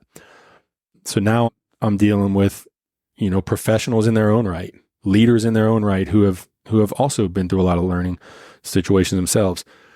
And right up front, I'll say, by and large, they don't need a lot from me. They're good leaders who don't need a lot of what I feel I have to offer.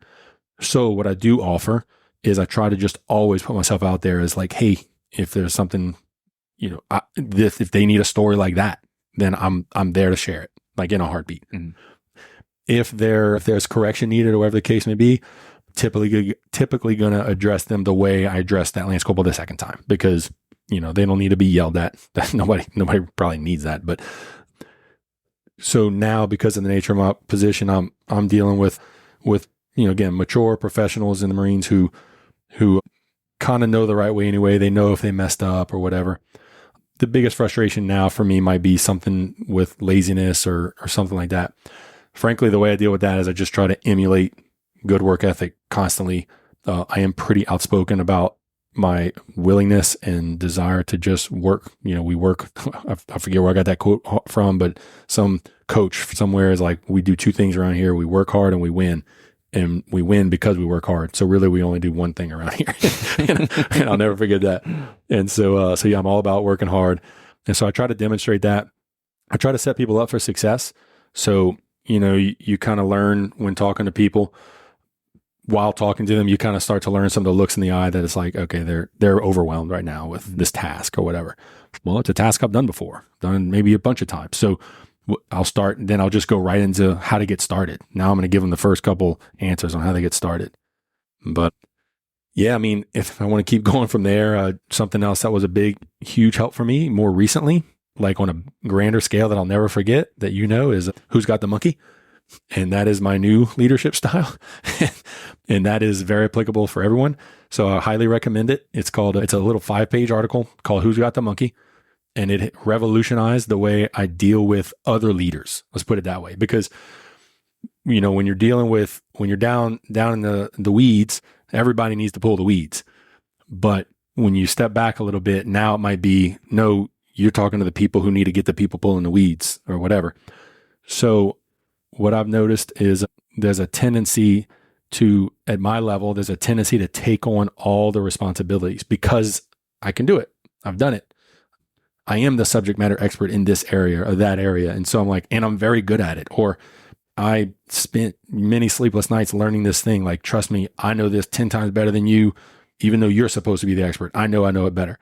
So there's a tendency to take it all on. And what the Who's Got the Monkey article is all about, is essentially, not taking all that stuff on. Let the people who are supposed to do that specific thing, let them do that specific thing. And there's, the opposite of that, frankly, is micromanaging. That's probably the opposite. And a couple years ago, I read somewhere that something I'd heard 100 times, that this won't be a shock to anybody, that when you micromanage, what that means is you don't trust the people that should be, to do the thing they need to be doing. I've heard that 100 times, but it never meant anything to me. Well, this particular time, I was like, I took it serious and I realized, yeah, absolutely, that is what's happening. I absolutely do not trust them to do it the way I want it done. And so that caused me to take a step back and say, you know what, let them do it. Yes, they're not going to do it exactly like I want done.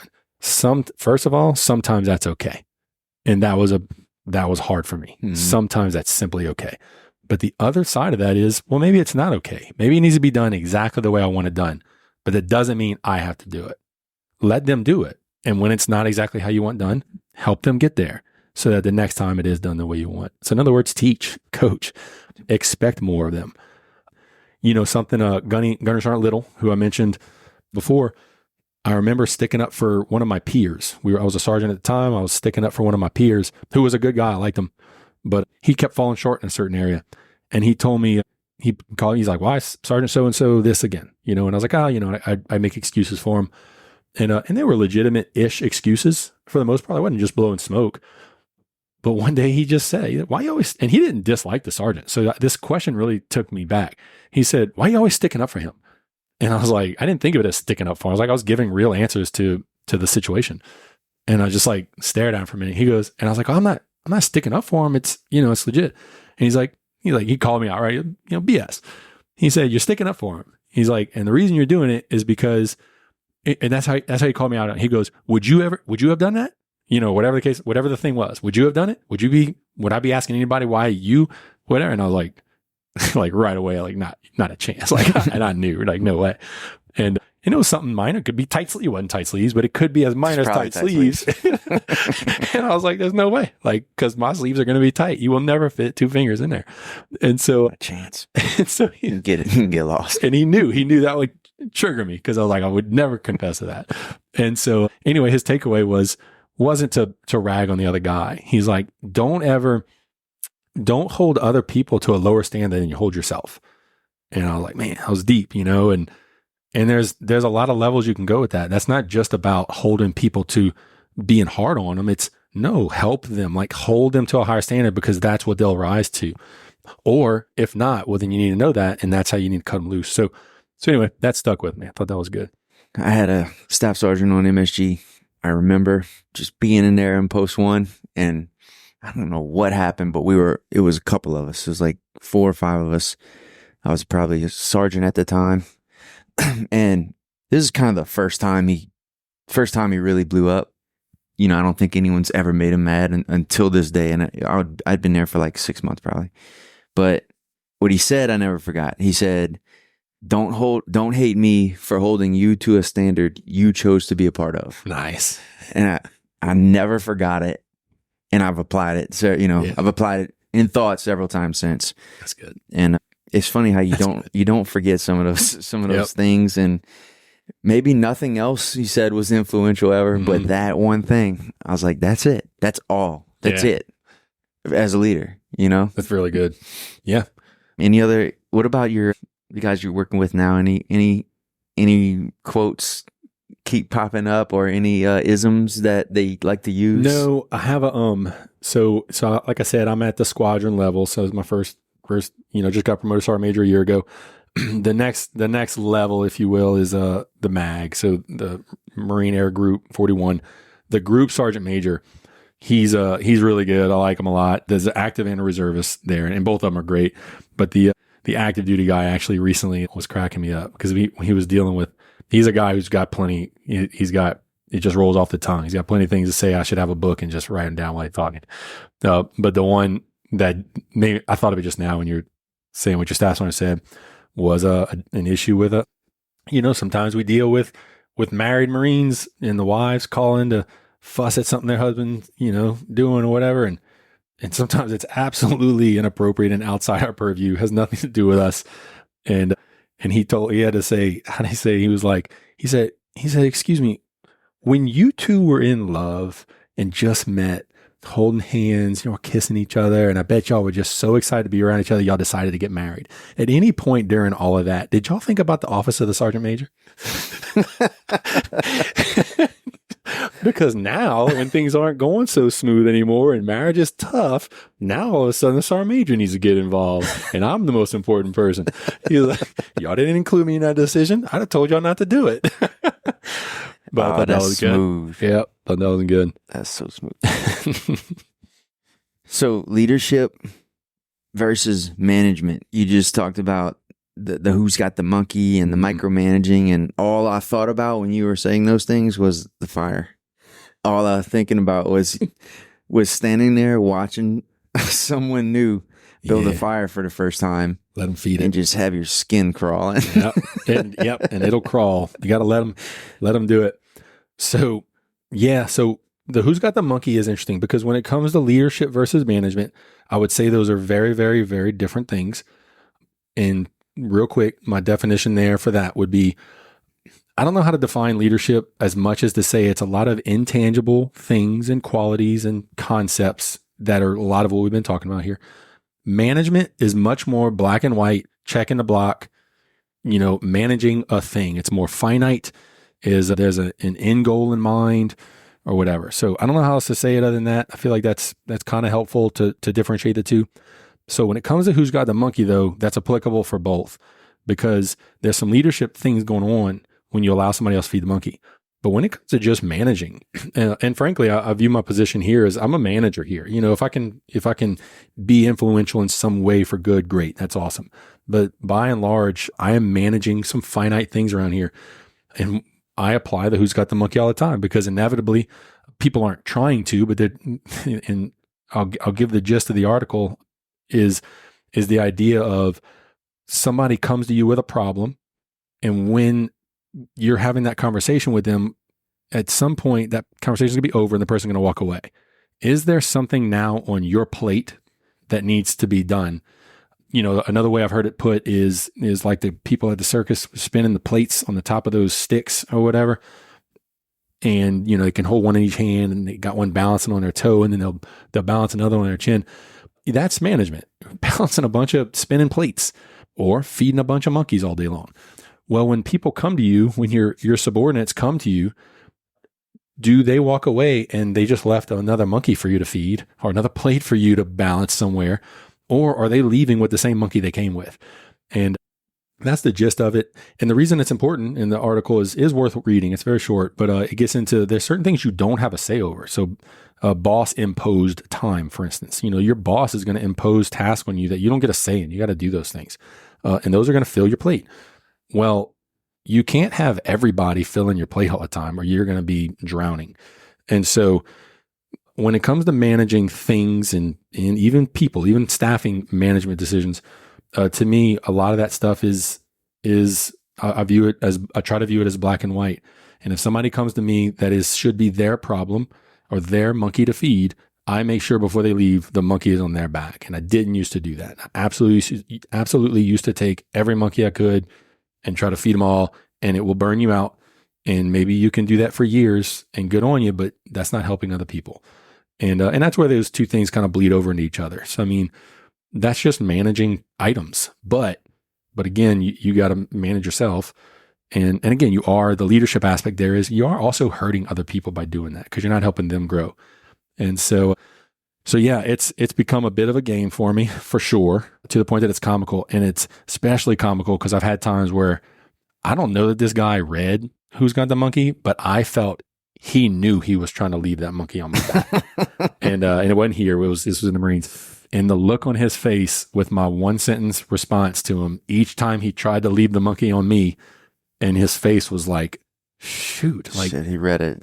That monkey. Yeah, exactly. Crap. He's like, man, I really feel like that monkey's still on my back. And I could just see in his face, he was shocked. And he would try another sentence or two to get it back with me. And I was like, okay, yeah, no problem. And then I would just say the one sentence. Anyway, it was just funny. You just see the monkey jumping back and forth.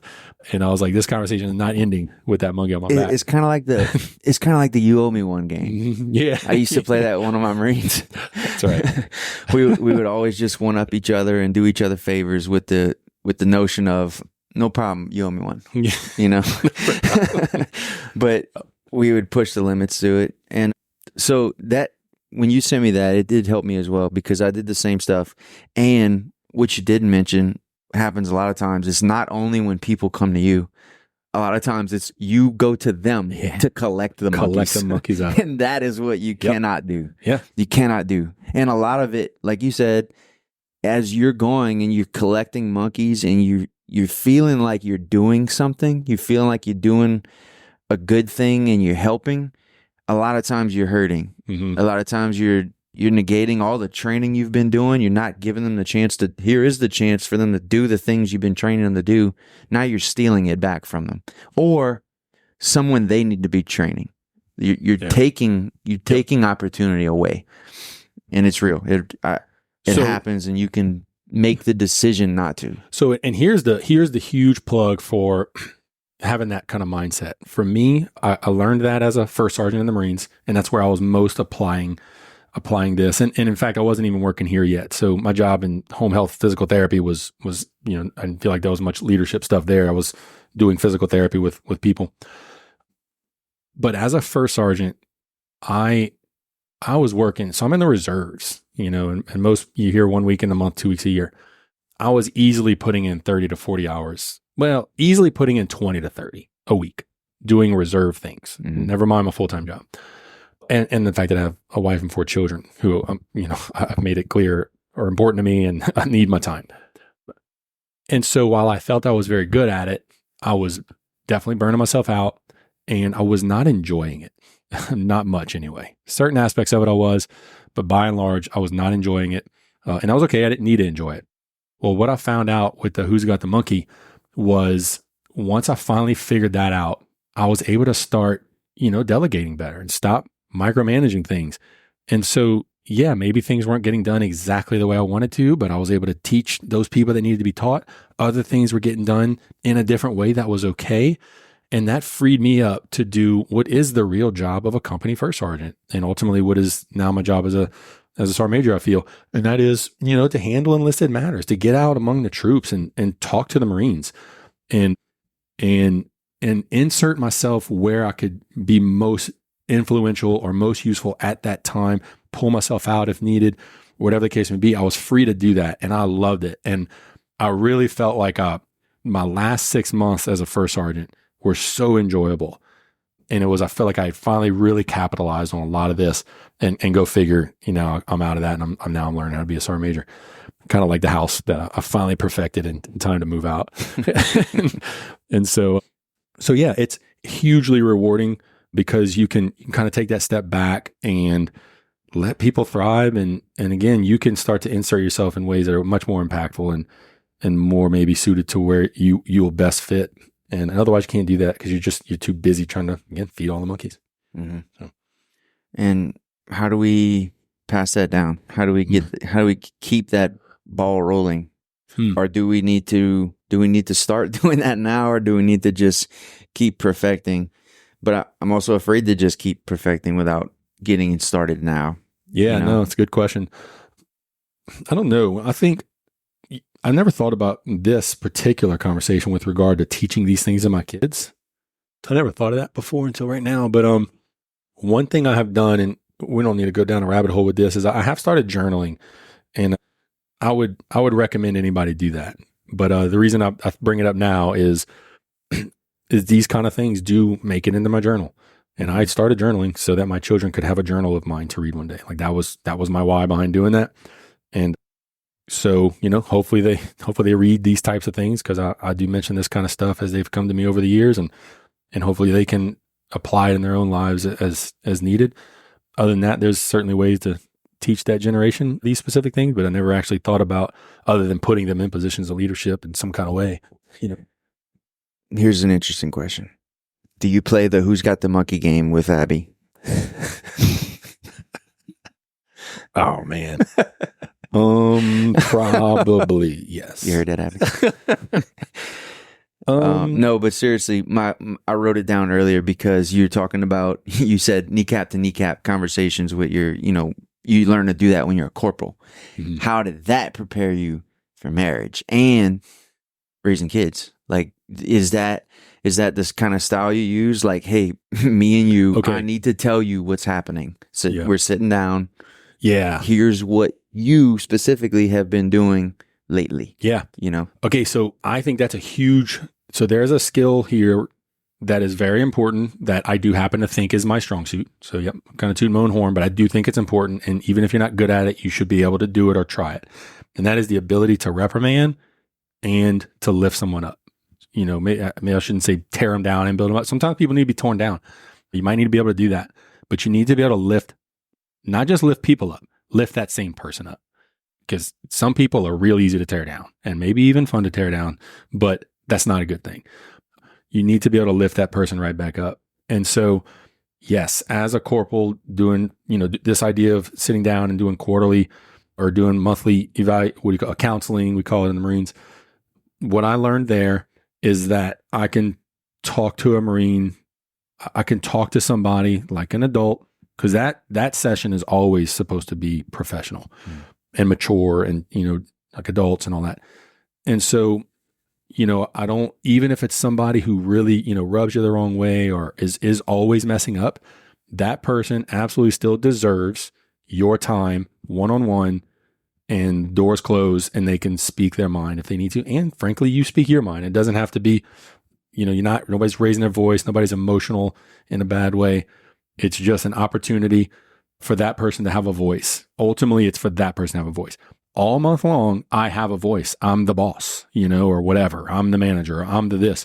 I already have a voice, but does that person? And so for anyone who has forgotten or maybe never was in that position, hey, it's pretty frustrating day in and day out to feel like you never have a voice. And so I think it's very important for people to know they have a voice And that's not built into our industrial model. And so I think that's important, letting people know they have a voice. But what that did for me is it allowed me to be able to talk to people, literally in one sentence, like, I'll use the Marines.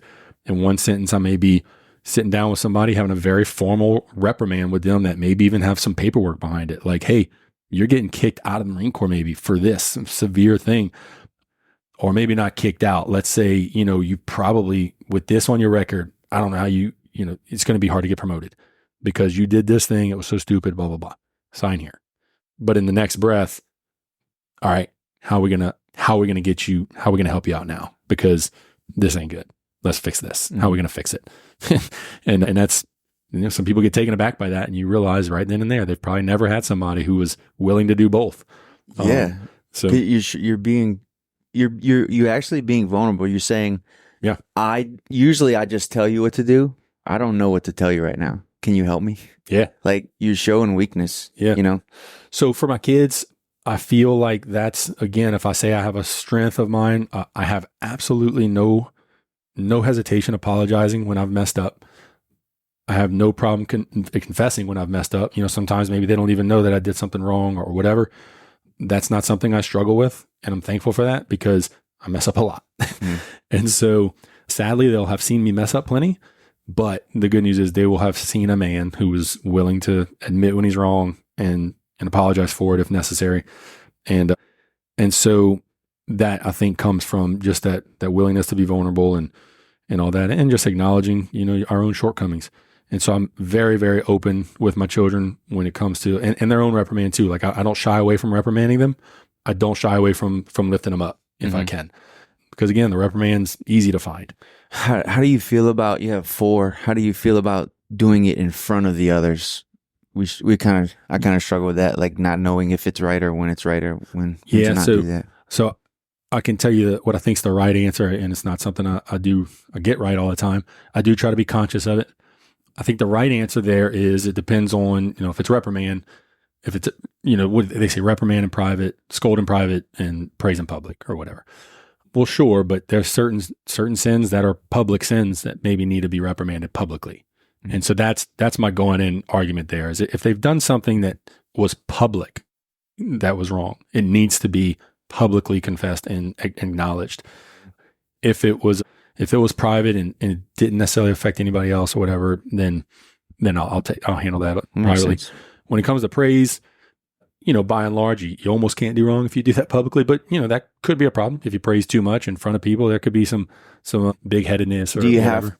Do you have to keep I'm sure you have a spreadsheet. Do you have to keep a spreadsheet with a count of how much public praise? Yeah. So-and-so's getting pretty stacked. I need to slack off for a while. Yeah, because it runs so rampant. I probably should start getting more organized with that. I think this calls for a spreadsheet. Well, good. What do you think? Let's talk a little bit about Pawpaw. What's some things that you think truly were passed down to you from Pawpaw, not from your dad, not from anyone else but Pawpaw? So, or maybe just a memory you just can't forget. You know. So Pawpaw. The first thing I thought of basically is just a picture. Again, I picture him here with customers, and you just how did was it Mr. Cleve? How did he say it? Man can make friends with a rattlesnake. Mm-hmm. So that just his personality stands out. But the thing about Pawpaw that is just the coolest thing in the world to me, and I wish I had a video of it because everybody needs to see it. When that man would come home from anything, if he just went to the store, if he walked over here to the market, it didn't matter. And it did not matter how many people were in his house. It could have been me visiting, just sitting there, and he walks in and I was visiting with Momo. Or it could have been, I got it right. I already know what you're going to say. Or it could have been a Christmas thing where the whole family was there, but Pawpaw was out doing whatever. When Pawpaw walked in the door, he made a beeline for his wife. He did not turn his head to the right or the left. He barely said hi to anybody. He looked his wife right in the eyes. He walked right up to her. He grabbed her on both cheeks and he kissed her on the forehead. And they would even say, "Oh, I love you so much." And they do like that, and maybe for a second, but that was the first thing he did when he came home. And so you do it too? I do it too. Yeah, I do it too. Yeah. I do the same thing. I even the memory burned into me is he would like crawl to her chair. Yeah, yeah. And I do it too. And I do think about them. Yeah. It's so awesome. I thought that was awesome too. I think we're doing, I don't know. I want to say I think we're doing a good job. I think there's plenty we can get better at, but I don't know how to get better at it necessarily. But I don't know. How do you think we go about passing this? I don't know if you call it a mindset or this thing that we have because of the influences we've had along the way and the mentors we've had. I don't know. I hope we can be those mentors, and I hope we've started. That's all we can hope for, is that we've at least started. Yeah. So I think when I think of that question about how we're going to pass it on and make sure the next generation is kind of, sitting around talking like we are, I do first wonder, okay, well, do we need to be talking about it? And I only ask that because I want to be purposeful and make sure we're not just doing something because we think it's right. I want to, question everything type of thing. And so I think of Uncle Donald and my dad and Uncle John and all the aunts and uncles, really. I think of Pawpaw. And I don't know that they sat around talking about this kind of stuff. And I don't know that they were I don't know that they were being intentional about, I think they were being intentional in a lot of good ways, but I don't know that they were being intentional about trying to make sure they passed something on as far as a way to be. Yet they did pass it on. I can argue that they absolutely knew what they were doing. Yeah, maybe. Good point. Matt, I never thought of it like that, but you're right. I mean, if you do anything interesting enough, people are going to look, and if you do it for long enough, they're going to remember it. Yeah, right. That's a good point. Yeah. So for me, I think stay the course, be the role model, be the mentor. In other words, have a character and an uprightness about you that's worthy of emulation. That's an important thing. Taking that seriously. Again, Bo's mentality on just watching over things into the next generation. I think that's not just a good, humble attitude to have. It's the right mindset, because it makes you a good steward of the thing that you're watching over. If you think about it for yourself, well, it's not just that it's selfish, it's that you change. But if you think about it for the next generation, you're going to take care of it like it belongs to someone else. And we all take care of something a little different when it's for someone else. And so just that little small thing, I think, makes a big difference. I think as long as we're thinking about it like that, that's maybe doing a lot. That maybe does more than we realize. It's not going to won't feel like fireworks going off and we're doing world-changing things. But just that small thing, recognizing that it's for the next generation, what I call that multi-generational faithfulness, I think that's a big deal. And that's the Simon Sinek book, Infinite Game. And that's essentially what it's about. So what if something can last for 30 years and you retire and fat and happy on it? But, and that's fine if that's your goal, but that's not our goal. Our goal is that the next generation can, like you said, can pick up the torch and continue to carry it. That seems daunting when you start thinking about multi-generational 200, 300 years from now. But if you just think, well, no, just the next generation. And I would argue, think about the next one after that too. But think of those two generations. Because again, do things our way first, learn how to teach things our way, and then you can maybe deviate. Well, that's how I think of the next two generations. I think the next generation needs to know how we do it, and they need to know how to teach how we do it, because they're going to have to teach the next generation. Then they can start deviating and see if they know a better way.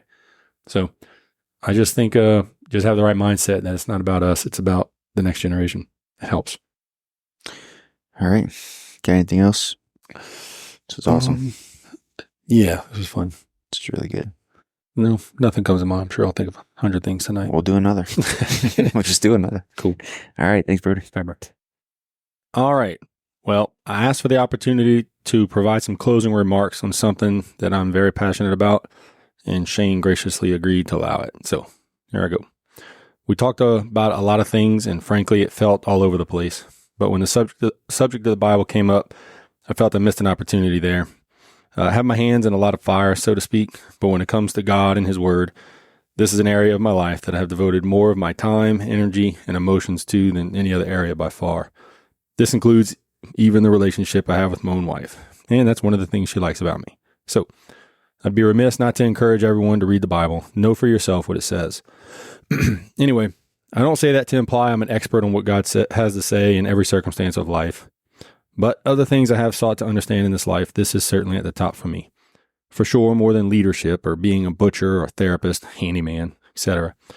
And I would be a fool not to at least attempt to encourage others that have never read the Bible to simply sit down, start today.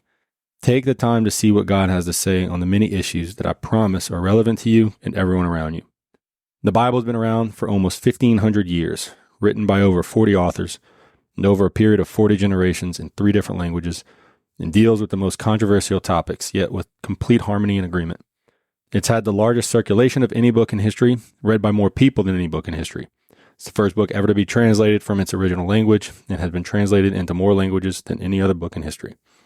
No other book has been banned, burned, and outlawed like the Bible has, and yet it is still around as much as it ever has been or more.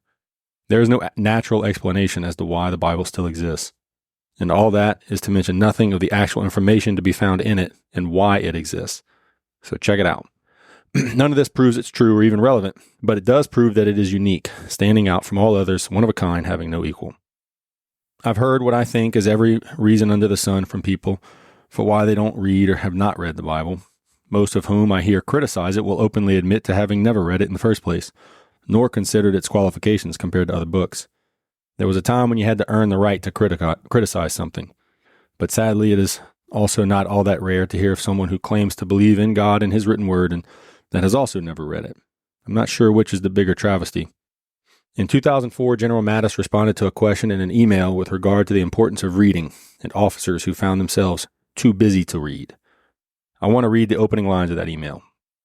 The problem with being too busy to read is that you learn by experience, or by your men's experience, i.e. the hard way.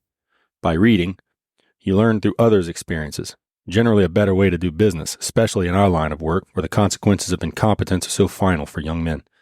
Thanks to my reading, I have never been caught flat-footed by any situation, never at a loss for how any problem has been addressed, successfully or unsuccessfully before. It doesn't give me all the answers, but it lights what is often a dark path ahead. For all the 4th generation of war intellectuals running around today saying that the nature of war has fundamentally changed, the tactics are wholly new, etc., I must respectfully say, not really. Alex the Great would not be in the least bit perplexed by the enemy that we face right now in Iraq. And our leaders going into this fight do their troops a disservice by not studying by just reading, the men who have gone before us. So, end quote. So, that's General Mattis. I share that because of its relevance to reading the Bible. General Mattis was referring to the importance of reading history and reading in general, but I can say in my experience it is very applicable to all of life and the reading of God's Word. Shane and I didn't even get into my wife's cancer diagnosis in 2019 and how we had to navigate that, or the fact that in 2021 I was faced with a moral decision that was all but sure to have me kicked out of the Marine Corps, and how that ultimately played out. Those were very hard times for my wife and I, and we learned a ton. But it wasn't some mystical, unexplained, or illogical, quote, faith that carried us through. It was an objective, tangible understanding of so many scriptures that laid the path out so clearly for us that I can hardly justify having ever doubted the right path. And I'm thankful for that. We, of course, don't have it all figured out, and never will on this side of eternity, and that's okay too. We can trust in someone who does, and just see what he has to say about it all. If you try that and you don't like it, well, at least you can say you tried. And that's all I got to say about that. Thanks.